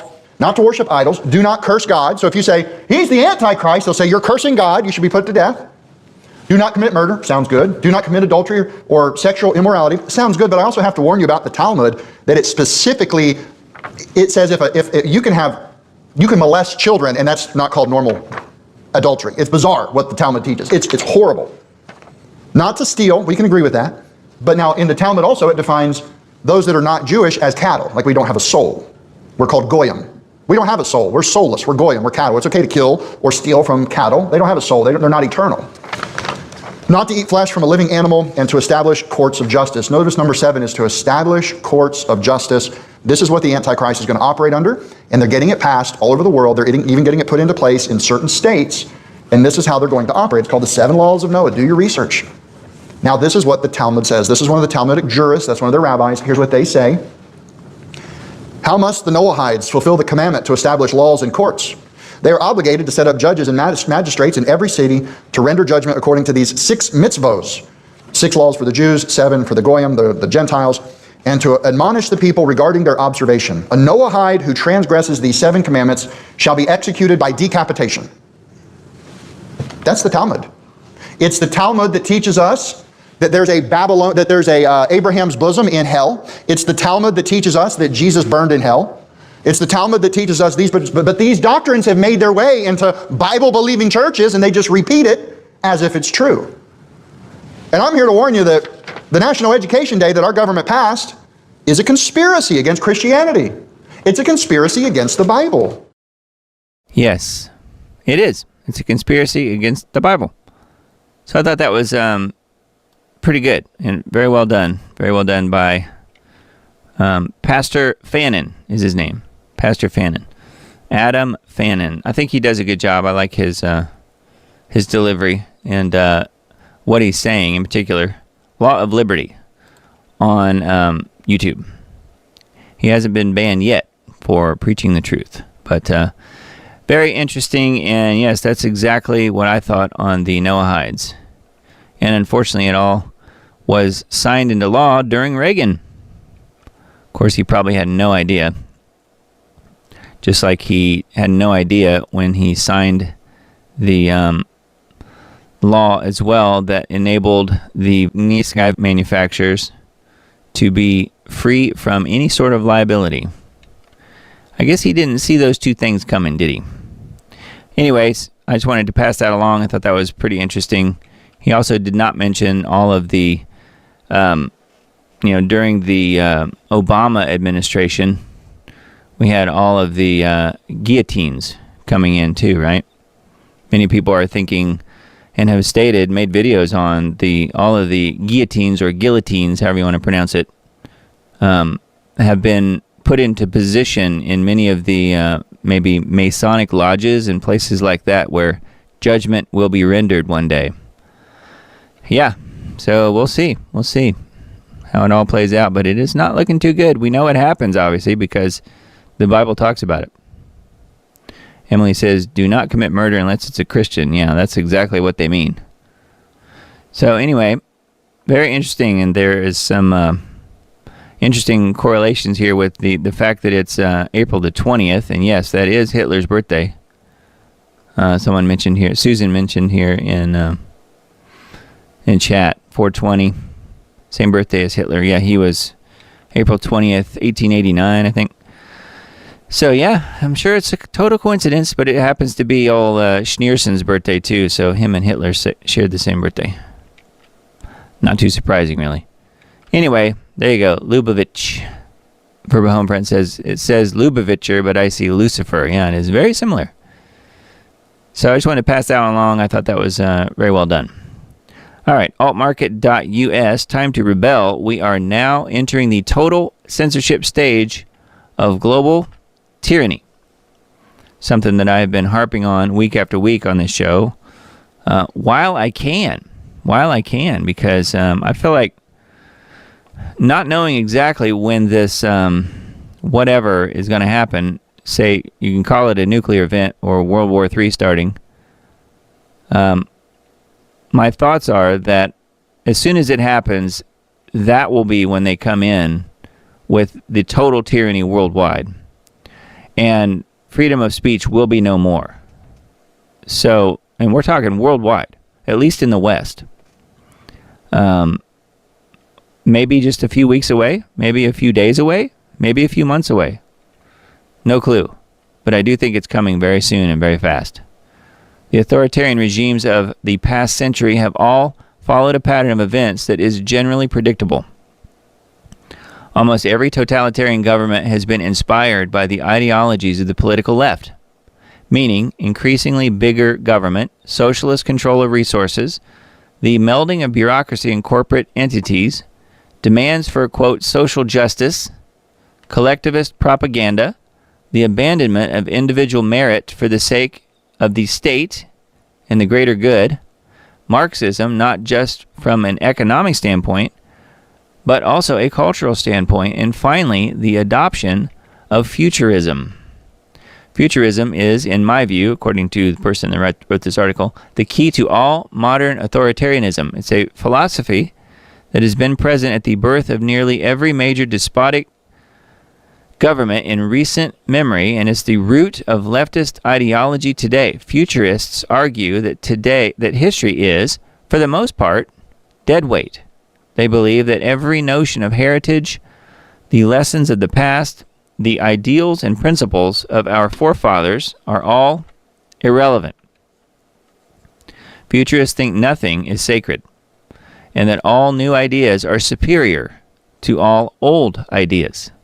Therefore, they claim any society that clings to or conserves the old ways needs to be dismantled because it's holding humanity back from progress. In other words, anyone promoting or defending traditional norms must be silenced in the name of progress. I suspect most people reading this at least intuitively understand the monstrous nature of this belief system. The very structure of futurism is based on a lie. The idea that all change is good and that any oppression committed in the name of change is justified. And then it goes on and talks about the process of tyranny, or as they say in Canada, the process of tyranny. So that is where we are. That is where we are right now, today. It is a slow burn, but it is gaining steam. It is gaining momentum worldwide. You'll see it unfolding big time in the EU right now. What was the headline I read earlier? 7 years in jail for misgendering someone in Scotland. So that's where we're headed.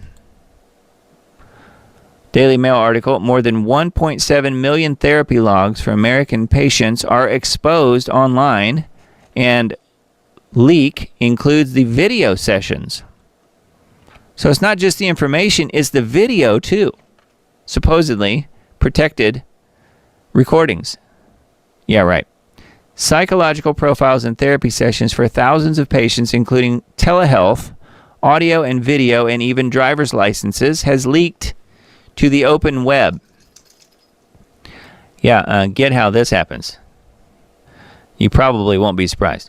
Over 1.7 million activity logs comprise of an estimated 5.3 terabytes of mental health data were left exposed online by the healthcare startup Confident Health.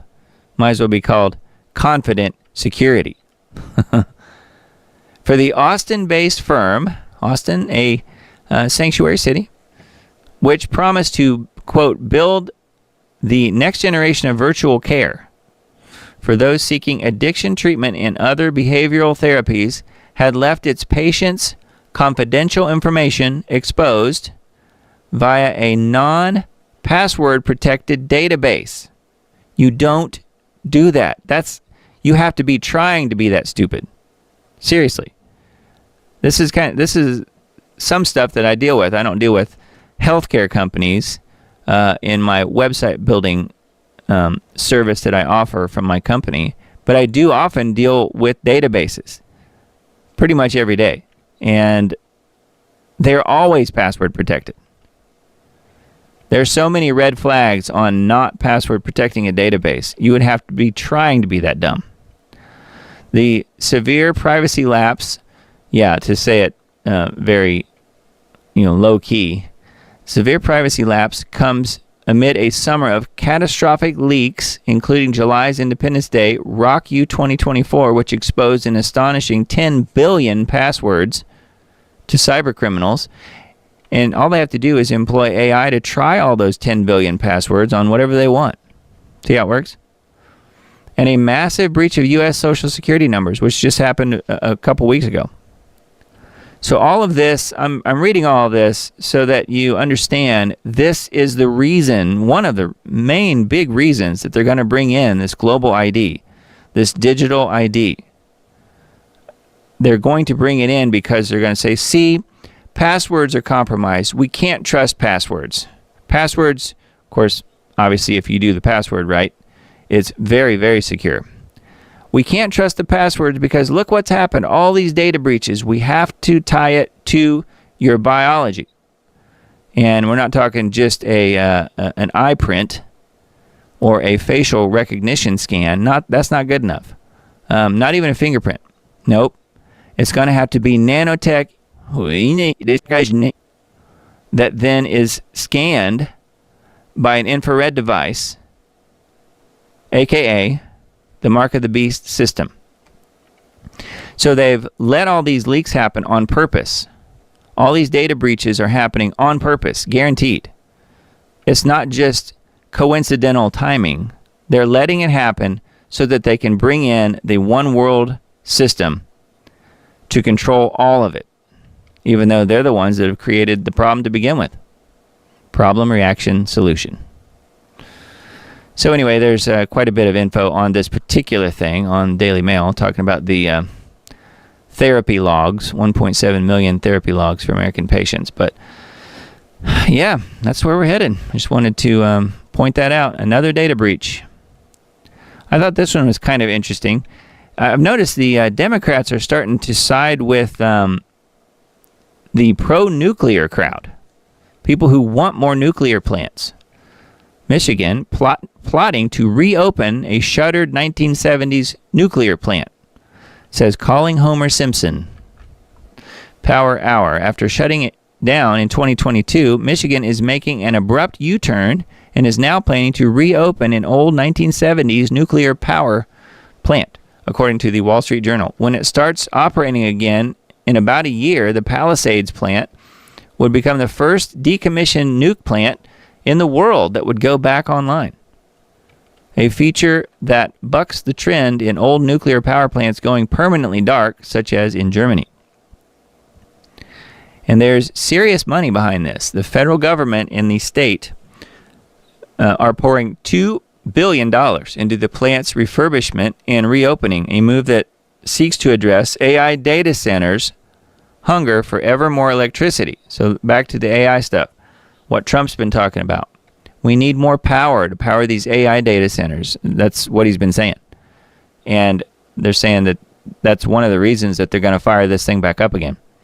Coupled with this is the federal government's push for nuclear power as a green, sustainable energy source. Yeah. Which goes against lingering public distrust and fear of nuclear power due to Chernobyl and the 3 Mile Island accident in Pennsylvania, and most recently the meltdown at Fukushima. And these plants always leak. There's always radiation coming from these things. It's never contained. There are, of course, naysayers, such as from the Sierra Club, but restarting this plant and building new ones seems like a smart move as we contend with the impact of climate change and energy-hungry data centers. Well, that's the opinion of futurism.com. That's the article. That's the website that we're on here. So they think it's a great idea. Anyways, yep, going to be reopening shuttered nuke plants. That's where we're at. Crazy stuff. Anyways, I just wanted to mention that. Not something that I've heard anyone else talk about. And I don't know how many other nuke plants out there that have been closed that they might try and retool and bring back. Who knows? I found this article and thought it was interesting. I hadn't really looked too closely at it yet, but we can look at it a little bit tonight, and then I'll leave it to you guys to check it out further if you want. It's called the Uncensored Church website, uncensored.church. Never heard of it before. Game over, the End Times Mapping Project. God wins in the end, and we prove it. So this apparently is someone's timeline, which is why I was going to take a look at it a little closer live with you guys. I have not looked at this other than I did see that they're claiming here, and rightfully so, and I fully believe that Revelation 12 already happened, 9:23:17. That's why I've got it highlighted there. Navigating the end times. Can we know? Yes, the day, but not the hour. That is almost what I've been saying. I think we can know. I don't think we can know the day. I don't think we can know the day or the hour. But I do think we can know the season. And that's something I talked about in the End Times Dates series on my YouTube channel and Rumble channel and BitChute channel and all those. I don't think we can know the day. I don't think we can know the hour. But I think they're close here. The character of the last days. List of prophecies. Partial. This is an index. So we can go to any of these headings and then read more about it, I guess. Trumpets heard round the world. The book of Revelation. Revelation 12, Woman in the Stars, which happened September 23rd, 2017. Yeah. And it talks about Revelation 16, the Euphrates River prophecy, partially fulfilled. The stars fall from heaven every 33 years since the last few hundred years. Cyclically and partially fulfilled. The beast, number 1, world ruler, identified soon. I would disagree. I think he's already been identified. The world ruler is Charles. King Charles. He's just not officially moved into the Antichrist title yet. But he's the world ruler. And it says Nimrod reborn, the Antichrist beast ruler, ? Jews and dues. Beast number 2, the false prophet. One world religion fulfilled. So interesting to see what some of these things are. So that's just the index. And then this is a really long article here. So navigating the end times. This is the timeline here that they're proposing. And another graphic, and then they're saying end of the world. The end comes September 25th, 2034, Feast of Trumpets. So I'm just seeing this for the first time. I saw the counter earlier, but I didn't really look at it too close. So I think they're right about the Feast of Trumpets, but they have the wrong year, in my opinion. 2028, not 2034. So they're way off on their date, in my opinion. But I do think we can know the season. I don't think we could possibly have that much time left. Do you guys? 3,637 days? I don't think so. Anyway, I would love to be wrong, but anyway, who knows? Who knows? But talking about Matthew 24, character of the last days. Again, how could we possibly have that much time left? I just don't get it. No rapture, which is what I've been saying for ages here at this point. The rapture is not found in Scripture. It's in modern doctrine. It's not biblical, which is something I've talked about at length as well. Totally agree with that. List of prophecies, a partial list. So, again, we've got quite a bit here. Trumpets heard around the world. The source behind a mystery sound that's been heard around the world. Yep, I've heard of that. You guys may have as well. I know Dutch Census reported on it. Hums and trumpet sounds and things like that heard across the world, just in an unexplained sort of way. I don't think that's too far out there. Book of Revelation, end times theory. What if the horses of Revelation 9:13 through 9 are trains? I've not heard that one. Revelation 12, woman in the stars, happened 9:23:17. Yep, that did happen. And that's something that if you looked at the astrological system, the computing, software programs and stuff that can compute this kind of stuff, it's thousands of years in the future where it could ever happen again. So the one that happened, in my opinion, proves that the book of Revelation is not in chronological order, because Revelation 12 signs already happened. It happened in September of 2017. Okay, talking about the Euphrates, and then we know how that's drying. Man of sin, coming of the Antichrist, the son of perdition. So, and then there's scripture with all this stuff. So this is really quite a pretty encompassing type of article. It's got Trump there with the warp speed logo and graphic. Let's see what else we have here. Well, there's a lot to this. I hate to spend too much time on this tonight, but you guys can certainly check this out. Declaring the end from the beginning. But yeah, I think they're off on the actual year.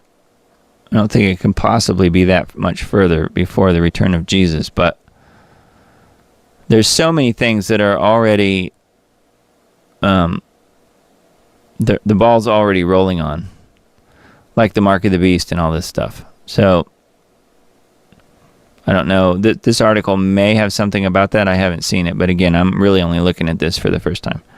There's a lot here, and you can see I'm just kind of scrolling and scrolling and scrolling and scrolling.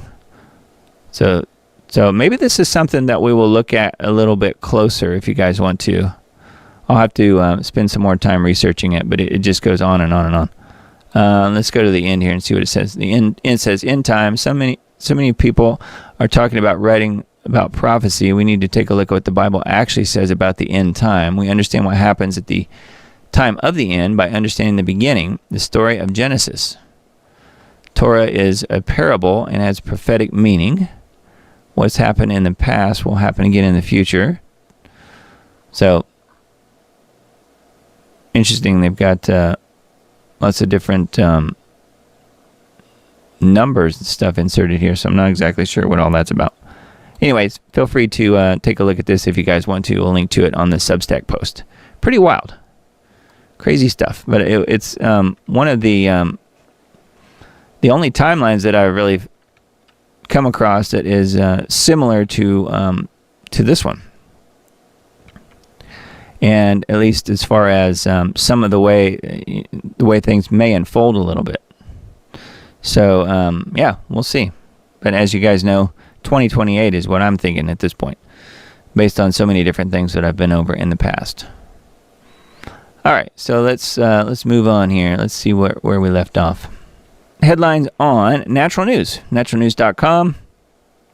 Armed Venezuelan gangs terrorizing America's top oil field in Texas. Ukrainian government collapsing as panicked Zelensky purges officials. Yeah, I heard that. That's something that Hal Turner reported on as well. He was saying that Zelensky has replaced 50% of his government just recently, pretty much all at one time. So things are not going so well in Ukraine at this point. True democracy. Will state-level law enforcement help prevent another election steal this November if Commie Kamala's big cheat is more than obvious? Two Nice Jewish Boys podcast hosts caught fantasizing about killing every person in Gaza. I don't think that they would hide it. I don't know about you guys.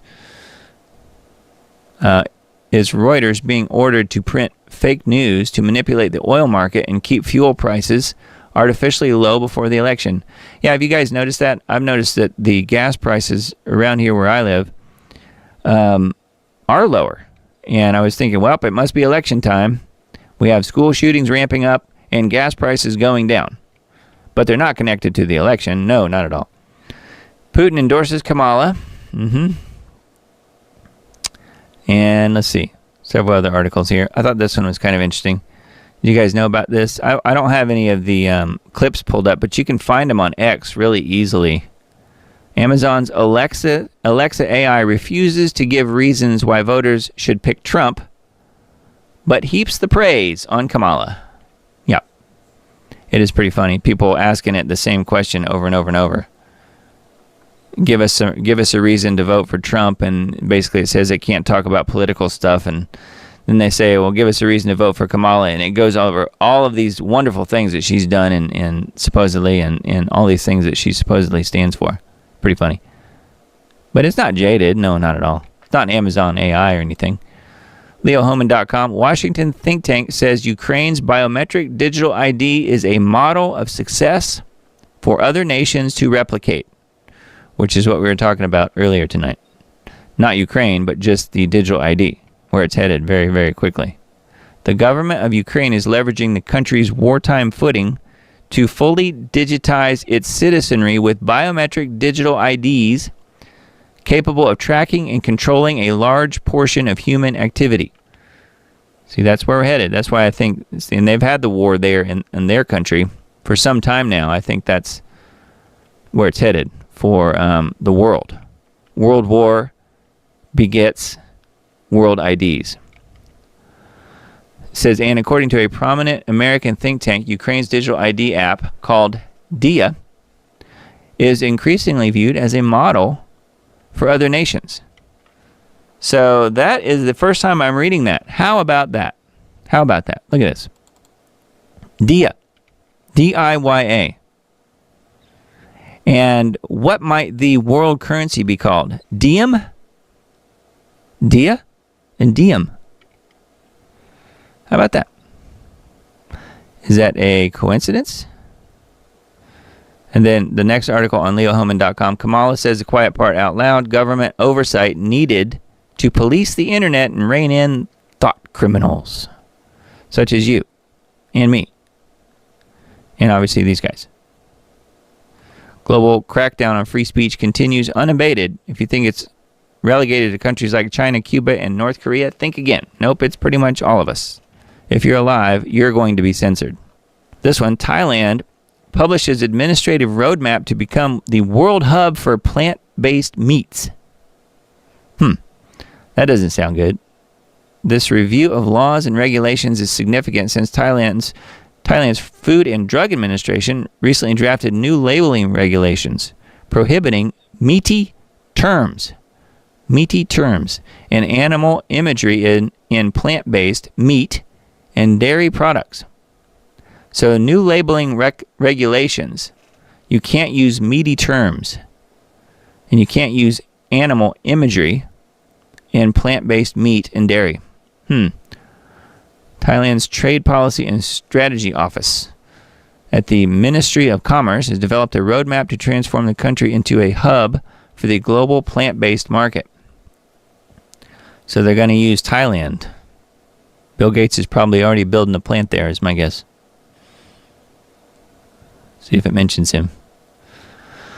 Says, country must advance in various areas to become a hub based on the study of the country's plant-based food industry to assess its potential, opportunities, and trends. I wonder if it's also not only plant-based, but bug-based, you suppose? I don't see anything on here about bugs. Maybe they're going to do the bug-based meat elsewhere. But yeah. Crazy. All right, that's on Wine Press. And then next one. Private school in London debuts the UK's first teacherless classroom using AI. Would you send your kid there? Named after Sabbrewing hummingbirds, the school's one-year intensive sabbrewing program replaces traditional teaching with AI-powered adaptive learning, providing each student with a completely personalized learning experience. Yeah, I bet. And Meta, Facebook type of, or Google type of glasses? I don't think so. So they don't even need teachers anymore. AI will teach your students.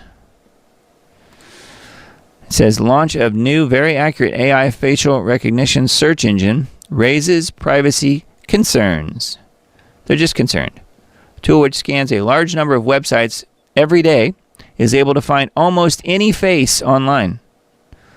Lenso.ai has launched a highly accurate, fast, and user-friendly facial recognition tool in collaboration with iMatch.ai.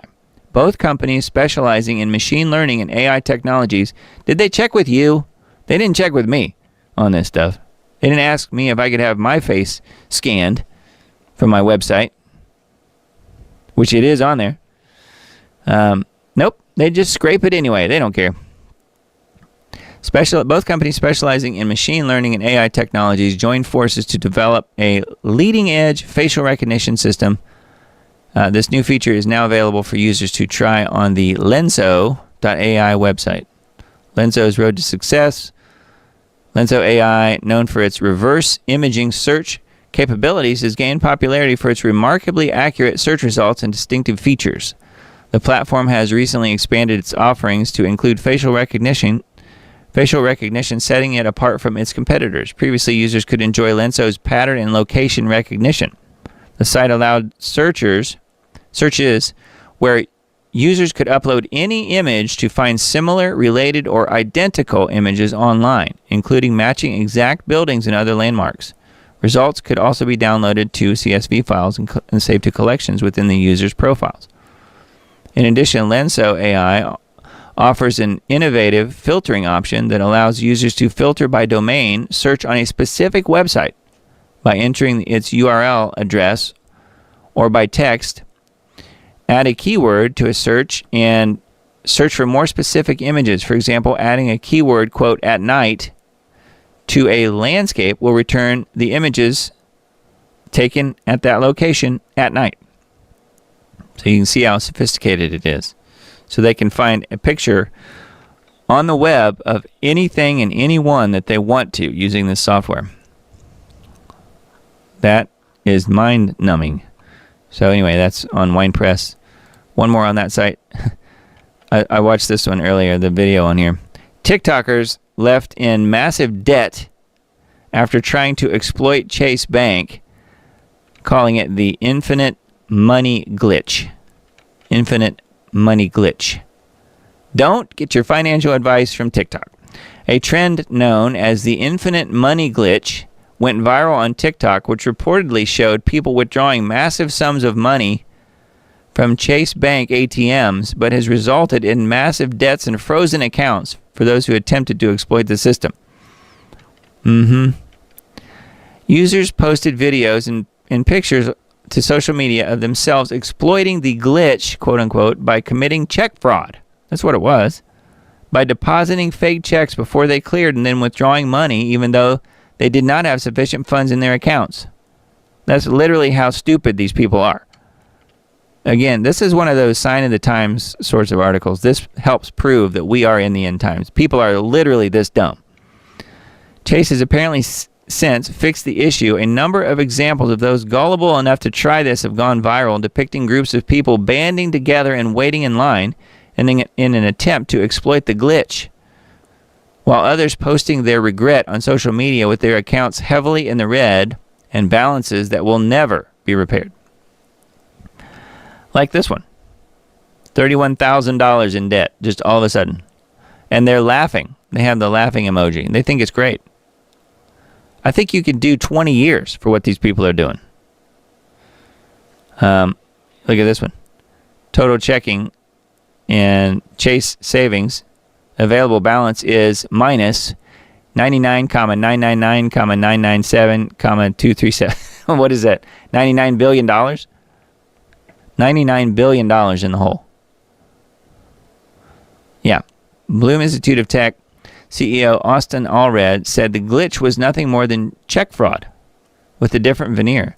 So the Chase Unlimited Money glitch that went viral on TikTok was writing yourself a giant check, mobile depositing that check, and then going to an ATM to withdraw the cash before the check cleared. Literally just committing check fraud.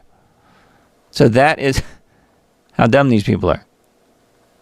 And it's not just people with this particular skin color. So don't say I'm racist here. It's not. So this is outlined here in this video. I won't bother playing it for tonight's time's sake, but it is linked here, and I'll try and embed this video separately in the post that I send out on Tuesday on Substack. So anyway, if you didn't know about the TikTokers and the infinite money glitch, now you do. Very strange. People are dumb as boxes of roxes. Alleged Georgia shooter Colt Gray's broken childhood revealed as family's legal troubles come to light. Accused school shooter Colt Gray grew up in a troubled family marred by hostility between parents. So here we go. Excusing his murdering of 2 kids and 2 adults, I guess. So anyways, this is info on Gateway Pundit. And then this one, update warning call placed to school on morning of Georgia shooting was made by the shooter's own mother. I told them it was an extreme emergency. Did they not believe her, or what's the deal? New details have emerged from Wednesday's shooting regarding a warning the school received prior to the gunman opening fire, despite reportedly receiving a phone call stating that the high school would be the first of 5 targets. Seemingly, nothing was done. New bombshell text messages have been released by the Washington Post showing that the warning calls that were previously reported came back from the shooter's mother. She just texted him? Do people not know how to pick up a phone and make a phone call?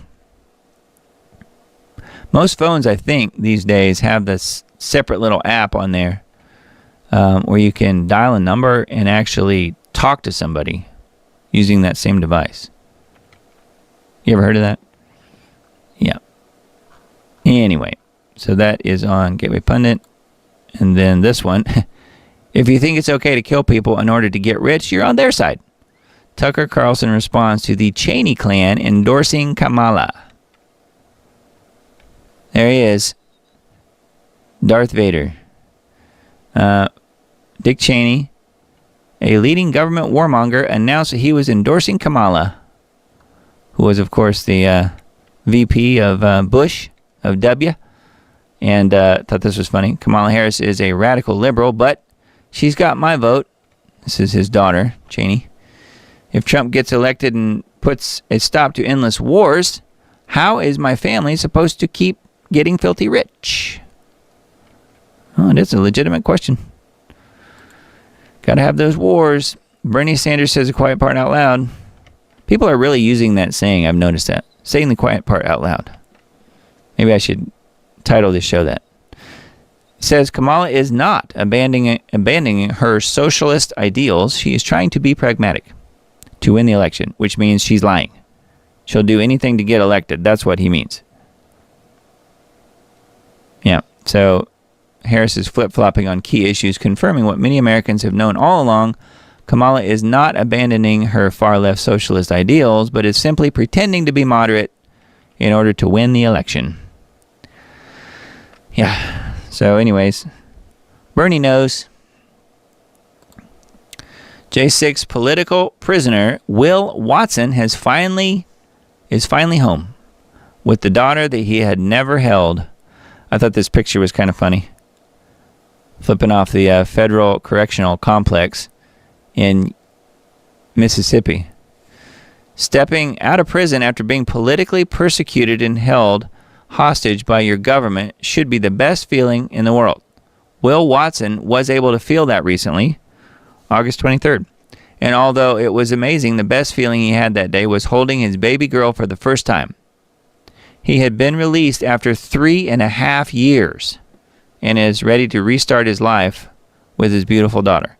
While everyone likely remembers where they were on January 6th, 2021, we also remember the footage that the mainstream media fed us through the day and night. Yeah, we do. It was all total BS. Total Bruce Springsteen. Total Barbra Streisand. Total Bravo Sierra. Reports filled our brains with the visuals of deplorables who participated in trying to take down our democracy and overthrow the government. I would add that. Well, anyway, Will Watson was one of those whose picture everyone would become familiar with. However, not everyone's familiar with his story. Watson was most notably seen inside the Capitol next to the QAnon shaman, Jacob Chansley, whom I follow on Twitter, by the way. He's a really smart guy. I don't know if you've ever heard him talk, but he is a really interesting guy, Jacob Chansley, I mean. Watson got on the megaphone while standing in front of the police and told the crowd that the police were willing to work with them and would allow them to have their voices heard if they stayed peaceful. You might recall the video footage as it has been played on many platforms and seen the last 3.5 years. So this is more info. There's him with his daughter. So he's gotten out. I'm not exactly sure how he was let out. I thought they were going to keep all these people in prison for as long as possible. I'm sure it probably says in here somewhere, but I don't really see it. But anyways, just know that at least one J6er has been released. So I think that's good news, and really good news that he's gotten to go home and be with his new daughter. So, wow, another Tim Walz lie. Claims being gay is illegal in Nebraska. Yeah, did you guys see that the Walz family in Nebraska has all come out in support of Trump? Did you guys see that? I have a picture of it here somewhere. Hopefully I can find it. But you probably have seen it. They're all wearing Trump shirts. Pretty funny. Walz can't seem to stop lying when it comes to the state of Nebraska. Walz, who was born and raised in Nebraska and enlisted in the Nebraska National Guard, falsely claimed that he had been named Outstanding Young Nebraskan by the Nebraska Chamber of Congress, and was forced to walk back the claim. So he's just constantly lying about everything. Now Walz is bizarrely claiming that it is currently illegal to be gay in Nebraska. During remarks as the headliner at the National Dinner for Human Rights, he said, "Think about this. When I was a kid growing up in Nebraska, being gay was illegal. It's still technically illegal. Not only is being gay in Nebraska illegal, the state has a multitude of protections in place that prohibit discrimination for sexual orientation. Further, same-sex marriages has been legal in Nebraska since June 2015. Well, what do you expect from old Tampon Tim? More lies. Anyway, that's all he knows how to do.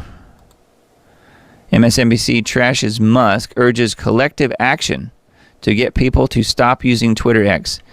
Yeah, I would say I would definitely agree with those who are saying that if Harris steals it to win, X's days are probably numbered.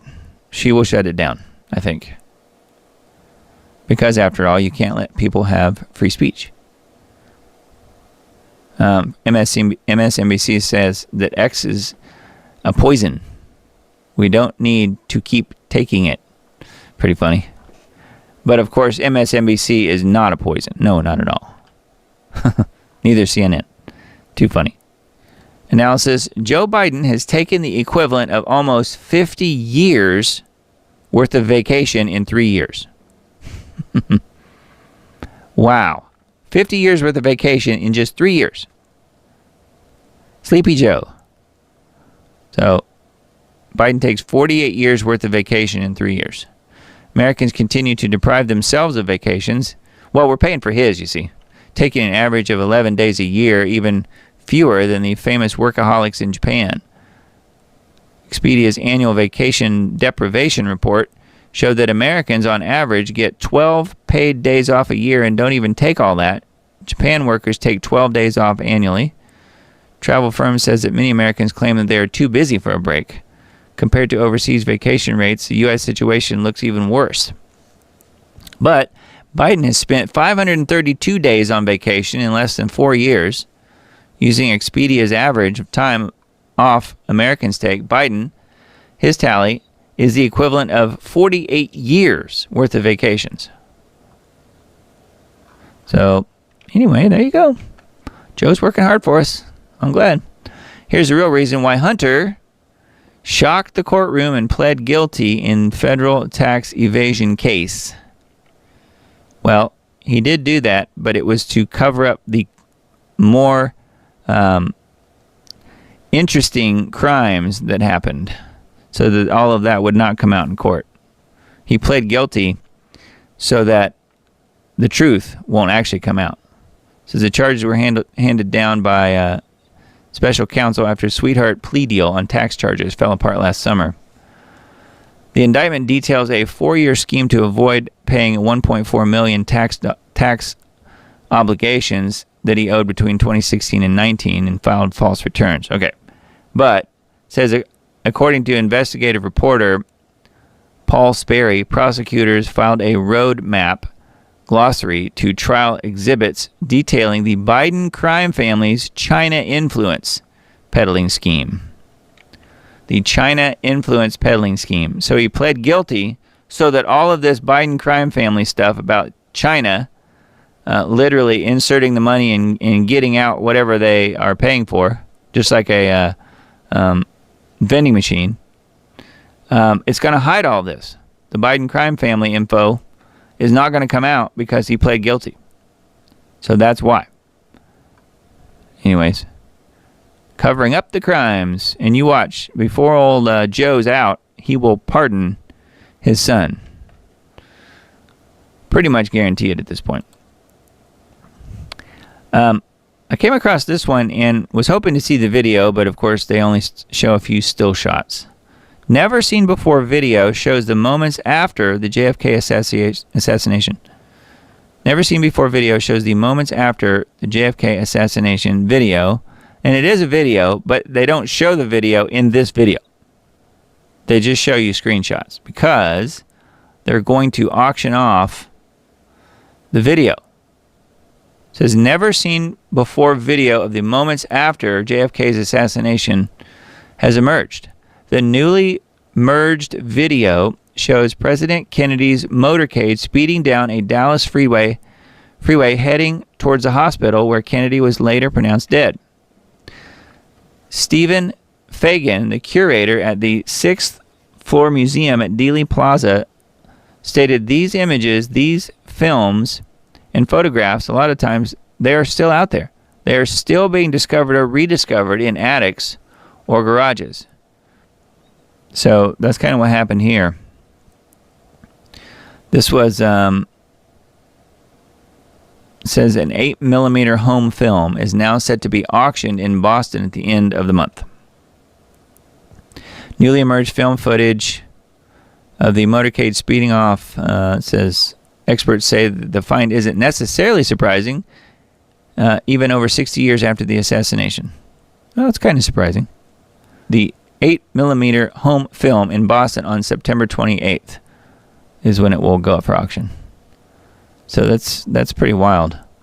Looking to see if well, this is probably the best still shot in this video right here.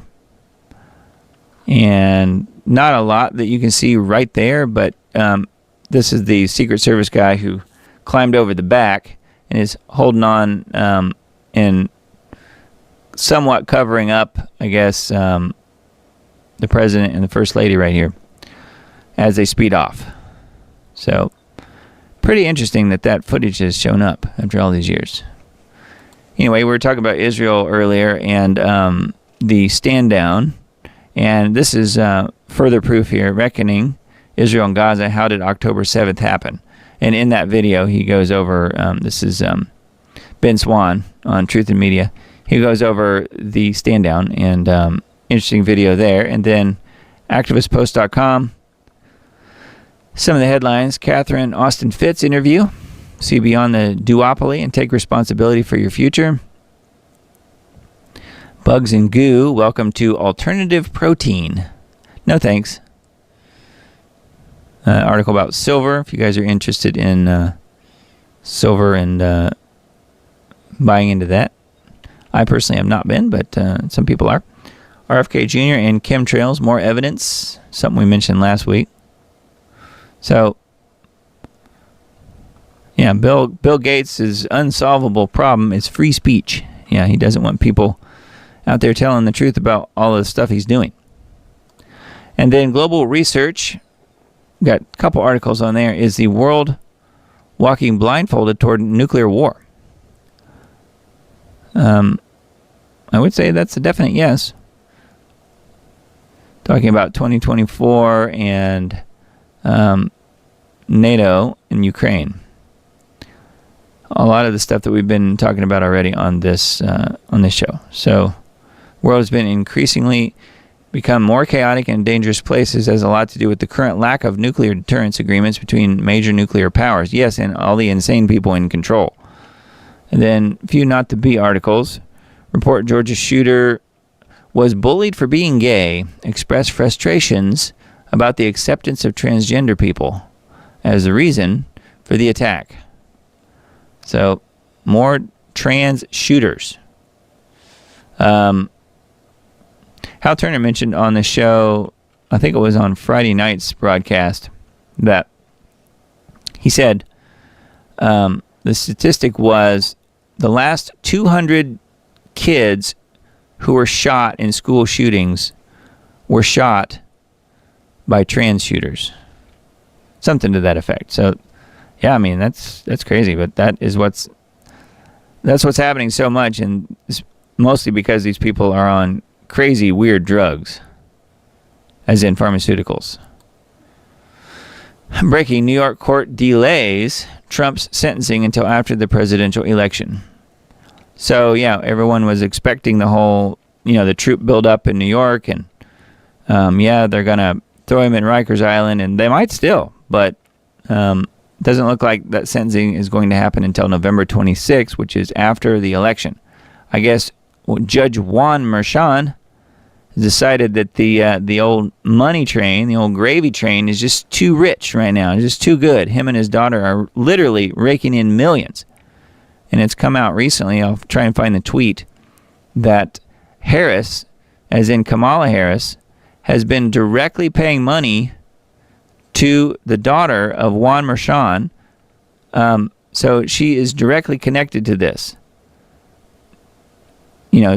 Trying to get Trump put into prison in this whole thing.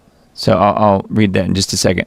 But this article is saying New York court overseeing Trump hush money trial has just announced that they are going to delay sentencing until November 26th. So yes, they are. But they're not doing Trump any favors here. I think that they're too busy making money off of him. So we will see. We will see. And also it's a calculated effort to keep his numbers from going up even higher in the polls and the people that will vote for him. Because if he gets put in prison, even more people will vote for him. Breaking: multiple people shot by a sniper on interstate in Kentucky. So this just happened too. So more craziness. Person of interest has been identified, but they didn't catch him. He's considered armed and dangerous. They're searching for this guy, Joseph Couch.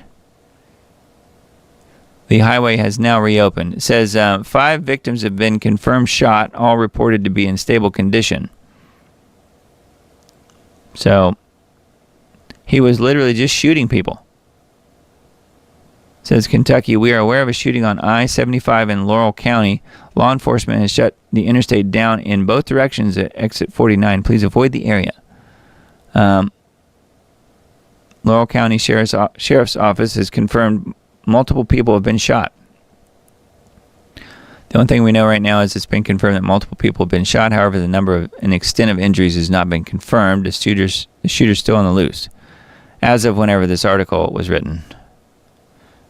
Yeah, so he was literally picking off people driving down the road. Very strange. Anyway, that's on Not the Bee, and then this one too. New expedition of Titanic reveals collapse of iconic bow railing as ship continues to deteriorate. Well, it's not like it's 2 miles down in salt water for the last 110 years or whatever it's been. No, not at all. A haunting, somber reminder that though it has remained well preserved for over a century, the Titanic wreck is in a state of active and regular decay. And I would still say that it's not the Titanic, it's the Olympic. You guys know the story? No, we're not going to play the Titanic song, but there's the footage. And then here's the actual bow of the ship, which I still maintain is not the Titanic. It's the Olympic that's at the bottom of the ocean. And you can see the video here. We play it. I'll mute it. You can see that the says they took a lot of pictures here. Let's see. When it gets to the other side, you'll be able to see the collapsed railing over here. See, it's missing. The latest scans and images of Titanic reveal many changes to the wreck site and provide insight into how the great liner is deteriorating. A notable change is the loss of a 15-foot section of railing from the port side. So yeah, right there on the left. So that's the footage that they've got queued up here from this embedded tweet. But it says that the recent expedition netted over 2 million photographs. Wow. Of the wreck, with divers scrambling to visually preserve as much of the wreck as possible as it continues to collapse. I'm surprised they haven't decided to try and raise it. Yeah. Anyway.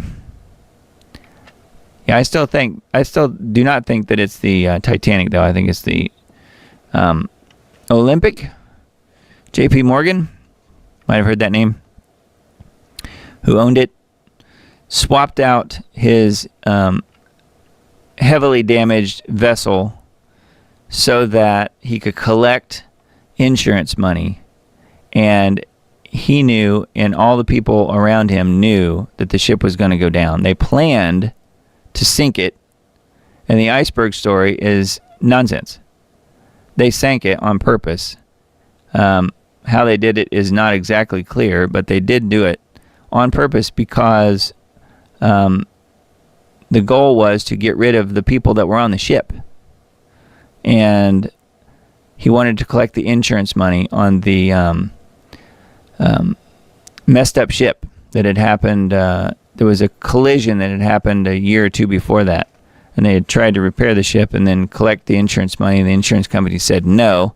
So he said, I'll show you, and they literally changed the name of the ship and changed all the information between the Olympic and the Titanic, and it was the Olympic that had been the damaged ship, and it's the Olympic, in my opinion, that it's at the bottom of the ocean right there, not the Titanic. The Titanic was fine. It was just renamed the Olympic. So anyways, that is all in a video that I've shown before on this broadcast. I'll try and remember to link to that. Yeah, I had to do it at the Federal Reserve. Yep, exactly. You're right. Some of the people that were on the ship just happened to sort of oppose the Federal Reserve, and guess what? They went down with the ship. Yeah, so anyway, pretty interesting stuff. I'll try and remember to link to that video, fairly short video, documentary about how it's not the Titanic, it was the Olympic. Interesting stuff. All right, let's see here. InfoWars articles. Residents of small Ohio town revolt after illegal aliens take over and start butchering pets and wildlife. Yeah, it says Democrat officials in Springfield, Ohio are completely ignoring complaints by residents after Haitians were caught killing and eating ducks and cats. So these people are like, they bring in these hordes of barbarian type people who literally have no idea and no money and no anything other than whatever the government's giving them. And this guy's carrying a duck or a goose down the street. Looks like a goose. They're ignoring complaints of the residents, letting the illegals do whatever they want because they are so wonderful. Anyway, that one's on InfoWars, and then this one too. Brazil's socialist president Lula holds extravagant unity parade, but guess what? No one showed up. You don't believe me? Well, watch this. So you can see that's Lula, the wonderful communist president who stole the election from Bolsonaro, by the way. There he is, standing up, expecting to be cheered by the masses, the hordes, the huge throngs, the crowds of people who love him. Whoops, they forgot to tell everybody that they were doing the parade. They're literally just going down the parade, and there's nobody there but except for the military people with their backs to them. That's it. Nobody there. But it's a fancy parade. It's lovely. I mean, you would think with most communist regimes, they force the people to come out like at gunpoint and cheer for them. Oh, there's a few. There's a few. So that's where they are. Just those few people in the covered areas waving their surrender flags. No, I guess probably their Brazil flags, which looks to me like white flags of surrender. No, they're there. So there are some people, but they're all in one little location there, one little area. The throngs of people who wanted to see Lula. Pretty funny. It says conspicuous footage from the event appears to show far fewer people in attendance during Lula's cavalcade procession. Pretty funny. Perhaps that was because tens of thousands of Brazilians, led by Bolsonaro, instead took to the streets of Sao Paulo to protest against the socialist government's crackdown on free speech after Supreme Court Justice Moraes, we mentioned him last week, the guy that looks like the name that should not be spoken from the Harry Potter series, Voldemort, after he banned X. So yes, here's the real crowds.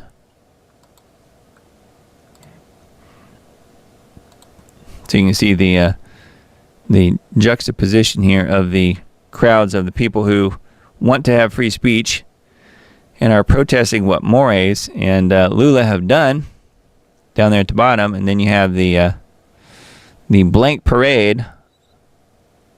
You could say the blankety blank parade above it. So, yep, a little bit different. And Bolsonaro was there at that, apparently. So that's on InfoWars. And then modernity.news. Pollster, the winner of next week's debate, which is coming up in a few days, will win the presidential election. The debate is everything.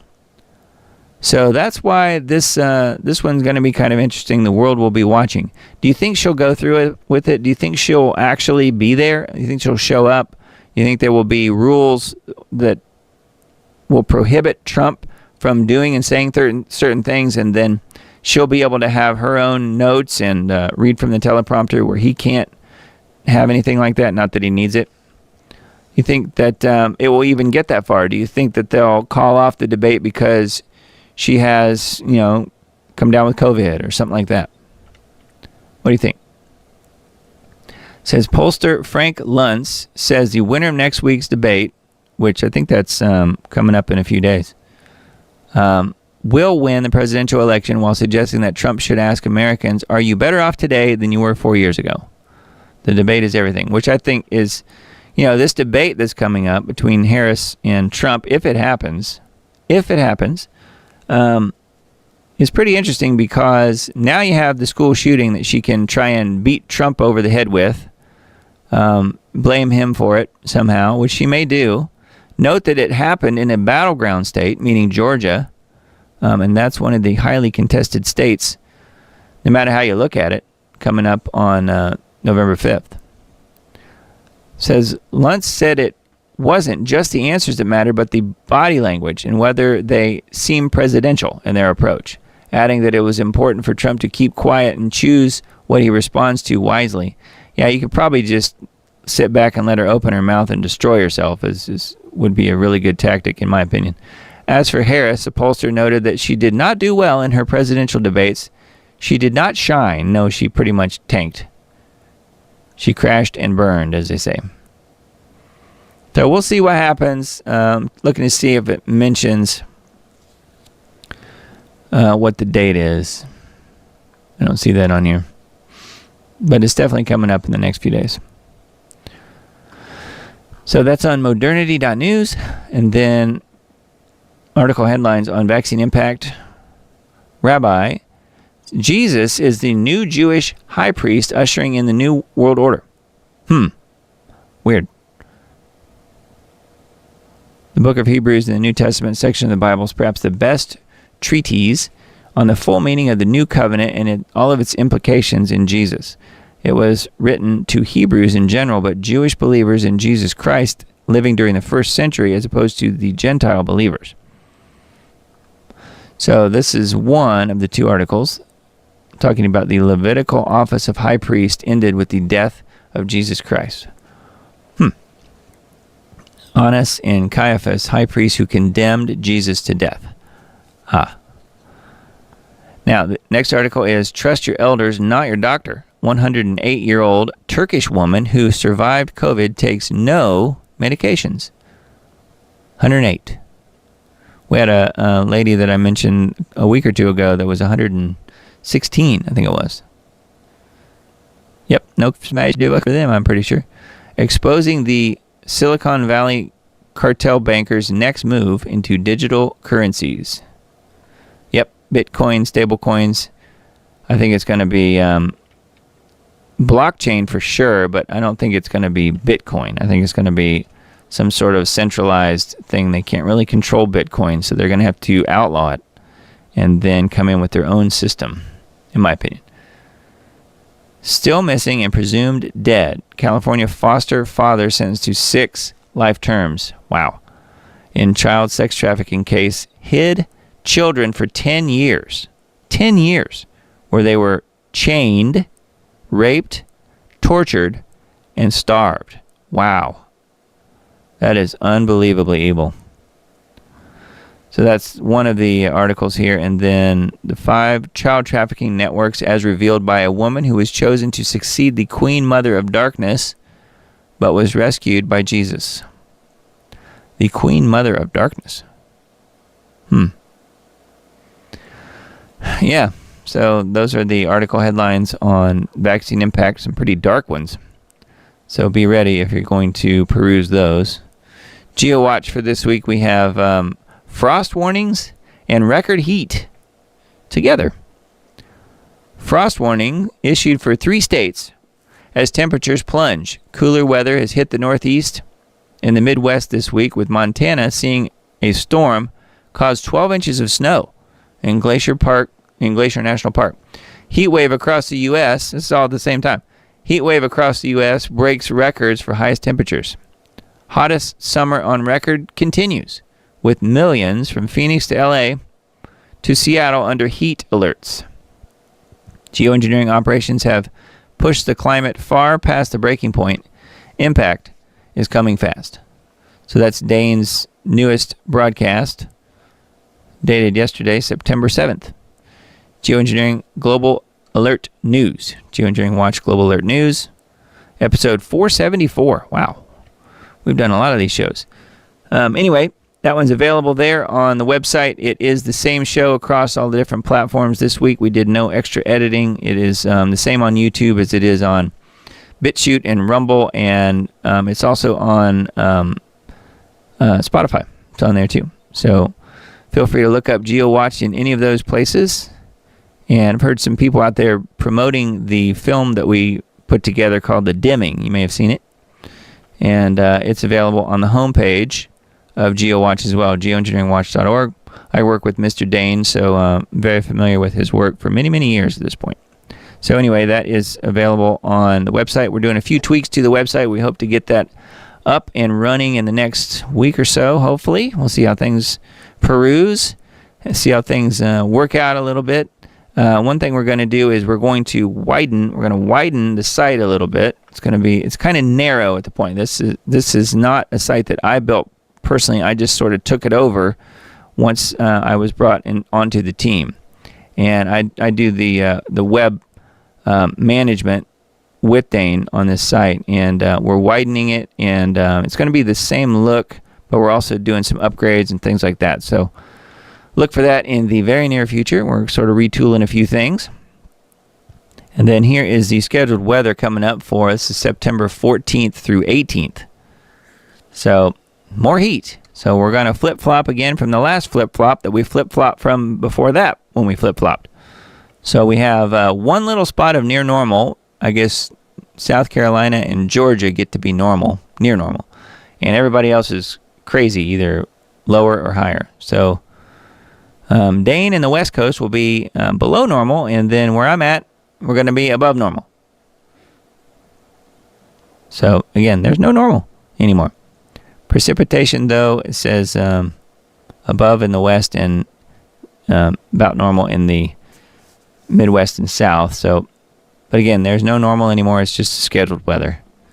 It's all off the rails. And this is the reason, if you were wondering.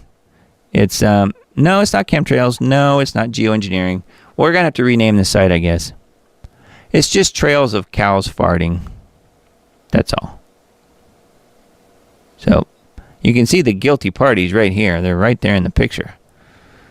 Now, how it forms perfectly straight lines at, what is that, the troposphere? How it does that at that elevation, I have no idea. But I guess cows know how it works. They trust the science.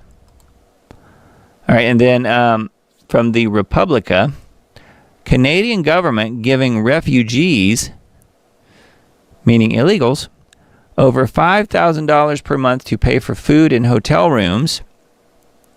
Yeah, they're doing that. And that's the same thing that's happening here in the States.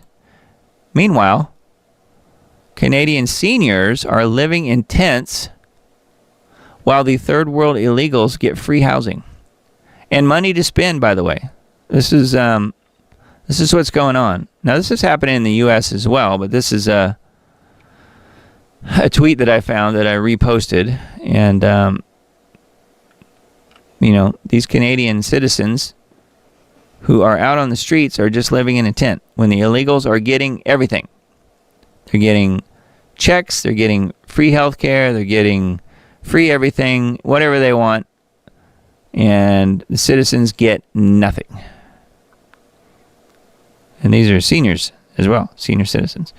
So a few things I wanted to mention on the Diamond Report on Twitter, some things that I have reposted from some really cool accounts. I've found a lot of things in the last week or so since the last broadcast. So if you're not following along with what I'm posting and reposting on Twitter, X, please do that. I think that that of all of my different accounts on various platforms is probably the thing that is increasing the fastest as far as subscribers go. So thank you for those who are following there and subscribed. And I'll just go through a few of the things that I found. So this is from my friend Richard Gage, who is, he heads up architects and engineers, at least he used to. He's not anymore. He's independent. He's separate from that. But he basically founded that organization. He no longer works with them. But Richard's a really cool guy, and I've met him through working with Mr. Dane. So that's how I know Richard Gage. He's also been a guest on Lost Arts Radio a time or two as well. So I've had the privilege of talking to him. And this is one of his tweets I thought was pretty interesting. I've never seen this before. This is 9/11 footage. You may not have seen it either. It says, look at the bottom right corner of this 9/11 video, then explain what's happening to the World Trade Center without violating the laws of physics. The debris from the crushed tower above has not fallen far enough to cause this. And then he says, make it make sense. So I will mute it, and then I will play it a few times so you can see what happens. So you can see it's a close-up, and then you see at the bottom there, see how it's spurting outwards? It's shooting outwards before the collapse ever gets to it. So whoever found this has found something really important, because it proves that there were explosions happening all the way up and down, which we already all knew this. This is not really new from that perspective. It's just further proof. So again, this is on my Twitter account. If you want to share it, if you're on Twitter X, you just go there and you click on right here where it says repost, and you can repost it from there. Concerned Citizen is another good account on there. Zelensky meeting the heads of BlackRock, JP Morgan, and all the other new owners of Ukraine. So much corruption in one place. Will it be interesting to see how these mega corporations start reshaping the country in their own modeling? So the leaders of BlackRock, JP Morgan, and other owners of Ukraine. It's Zelensky meeting them. Now this one, if you are very astute, you may know what this is, and I have referenced it on a couple of occasions without speaking it. And I won't go into too many details. You can see who this article is about. And let's just say that the headline kind of explains quite a bit. I'll leave it a little bit nebulous, so if you're interested in finding out what this article is, you can go to my Twitter X account and read through it and or share it if you want. I think it needs to get out there. Unfortunately, it's super disgusting, but it's called Neighborhood Dare Goes Wrong. And it has a little something to do with the horse and the current person vying for the position of vice president, i.e. Tampon Tim. So this is the full article, at least as much of it as I've seen. And let's just say, don't be eating when you're reading this article. But it does talk about his Nebraska family. I would say that's probably the same people that have the Trump shirts on. Anyway, yeah, you guys, I'm sure have probably seen it. And it's probably actually here on my Twitter at some point. Then we have the tweet about the Haitians grabbing ducks and eating them. Okay, let's see. Let me see if I can find the... Here's what people are saying is Tampon Tim. If it's him, I don't know. It's kind of a blurry, fuzzy picture, but it is really funny. I guess he's doing his Zelensky impersonation or something, but it might be him. It does kind of look like him, but it may not be him. I'll just preface it by saying that. The Taliban before Biden and after Biden. Yep, they look a lot like American soldiers now.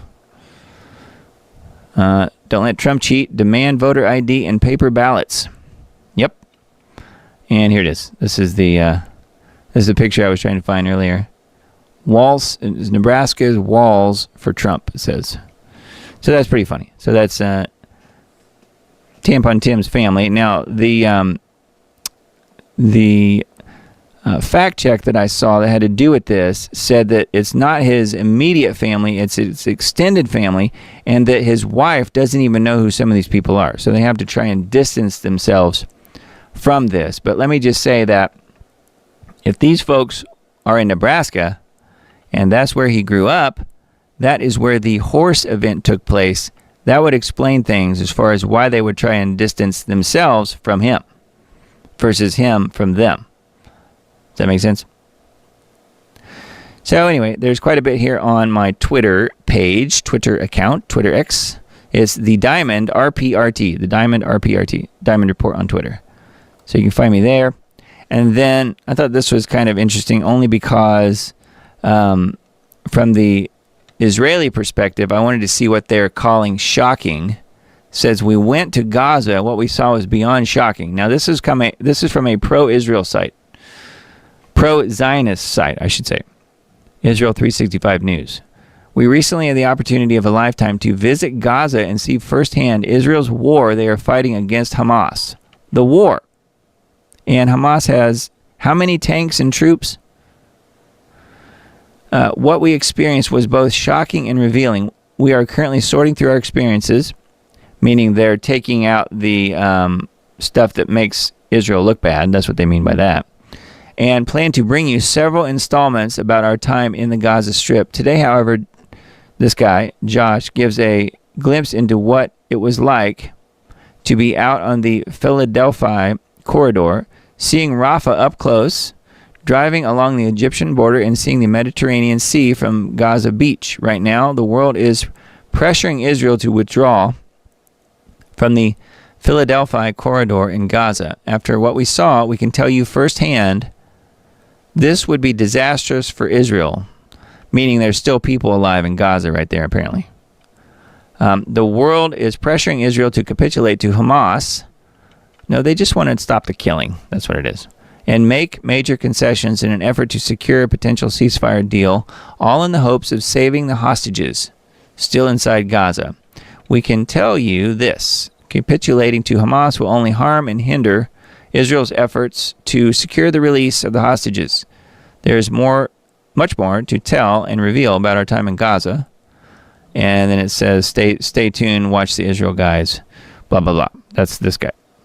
So anyway, I thought that was kind of interesting. Obviously, they are going to put the pro-Israel, anti-humanitarian slant on this. So it would be kind of interesting. So that's apparently upcoming on Israel 365 News. I think that's this guy and his team of people they're calling the Israel guys is something. I don't know if they're sponsored by this website, but they're certainly they've embedded their videos on this website oftentimes, especially just on the homepage. So something to watch for there. All right. So that is, I think, the end of the articles for me tonight. Let's see. We're running long. It's almost 1 a.m., 12:53 a.m. So subscribe if you're not already, please. That's all I ask. Not asking that much. Have you seen very many commercials in this show? Name one. Name one. Well, there aren't any because I'm funding this from my own pocket and from the handful of folks, the really nice folks who are out there who know who they are, who are helping me financially a little bit with this show. So thank you guys for doing that. And just be aware that you can sign up. You can give through Substack. That is probably the best way to go. But that's an option. And then if that doesn't work for you, then there are certainly some things on the shop that hopefully would appeal to you. And it is available there. So please have a look at that. All kinds of different products, mostly shirts and hats and stuff like that in here with End Times Dates logo as well as the Diamond Report logo. Most things are Diamond Report.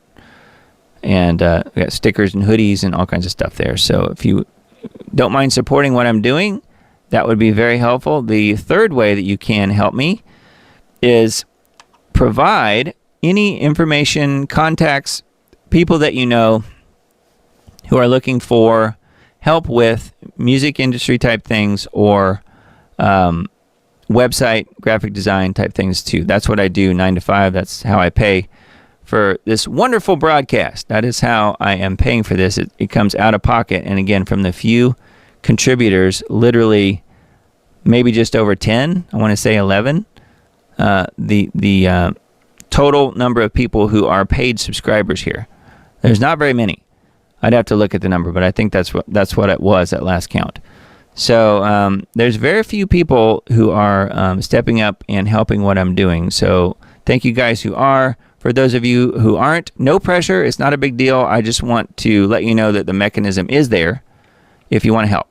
And so this is another way you could help. And I've had people actually refer me to other clients and people who need websites built or help with their music in some way. I do mixing and mastering. Coming from a technical standpoint, that's what I do from the day-to-day type of gig. So I also do music placement. I'm a music supervisor and help find music for picture. And that picture could be all kinds of different things. Could be commercials or film and TV or video games, all kinds of stuff. So those are the types of things I'm involved in during the day. That's what I'm working on. So if you guys have family or friends involved in music, send them my way. I'd love to talk to them and see if there's any way I can help them. And that's a third way that I often forget to mention as far as if you guys want to contribute to what I'm doing. So thank you guys very much. And again, no pressure. It's just there if you should so choose to help out that way. Take It to Lord in Prayer End Times Dates on YouTube is the channel. And I did put up 2 videos last week. The edited version of the show, which was Rumors of War, Bloodlust, and Wrongthink. That is the full edited version of the show. And then I took a clip of what may be coming next and put that on my YouTube channel and also on Facebook and Twitter. Just in those 3 places. A 13-minute piece where I talked about, last week, where I talked about this, which is the End Times Events timeline that's not based on dates but based on events and how things could unfold. So that's available on the YouTube channel. If you guys missed it, it's only a 13-minute video. It's called What May Be Coming Next. It's got a black and white cover there. So that is there if you guys are interested in watching that. And then make sure you're subscribed on Rumble. You need an account. You have to have an account to subscribe. Subscribe on Rumble if you would, and also on BitChute and Brighteon. I'm Diamond Disc on all of those, and Diamond Disc goes back to my company name, Diamond Disc Audio. So that is what that's about, and I've used that name for quite a few years at this point. So I'm pretty much Diamond Disc on most platforms except YouTube, because I was, and then they kind of deleted my channel back in 2021 when the You Know What came out. All right, so that is the Brighteon channel, and then Miss Emily posted in the chat the band link. If you guys want to join the free community there, it's people in the chat that you'll see, and then many other people as well. So it's growing slowly, and really good group of folks in there. So make sure you join the band group, band.us/@the-Diamond-Report is what that is.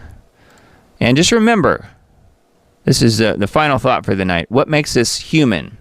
It used to be a very deep question, didn't it? What makes us human? But now it just means selecting all images with traffic lights. That's all it takes to be human now. If you can select all the images with traffic lights, you know what I mean, you are officially human. That's a weird one, but I know it's something to think about, isn't it? Now, I think being human is a little deeper than that, but I thought that was kind of funny. All right, you guys. Well, we didn't have any other videos or anything tonight, so I guess we can call it a night. It's kind of a late one, 12:58 a.m., 9/9. The next broadcast will be Sunday the 15th, starting at 10 p.m. Central. So we will see you guys then. I've thought about, if we can figure out a way to make it work, and if something major happens and we are still in the situation where we're not being 100% censored, I may try and do more shows than one a week. So let me know if that interests you guys. I would have to have some sort of additional financial help to do that, though, just because this show requires a lot of my time. Researching things, putting things together. I spend quite a few hours of my week on this show. Quite a few. Probably cumulatively a couple of days total, work days. So anyways, I just wanted to let you guys know that. I am thinking about expanding it. Probably won't do it, though, until whatever the major thing that happens. And that could be between now and the election. That could be, if there is no election, it could be somewhere around that period of time. It's hard to say. And it will all depend on whether or not we still have any sort of free speech. Right now we do, but it is becoming more and more limited.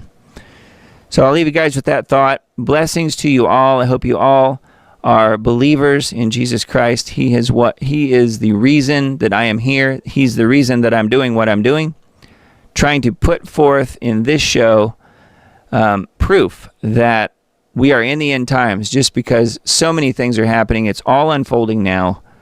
And I think it's undeniable, if you are a believer in Jesus Christ and have put your trust in him, and you'll see the book of Revelation unfolding in front of you. And that is what we're all experiencing. So thank you all for being with me tonight, for spending so much time tonight with me. And I certainly appreciate that very much. Hope you have a blessed week.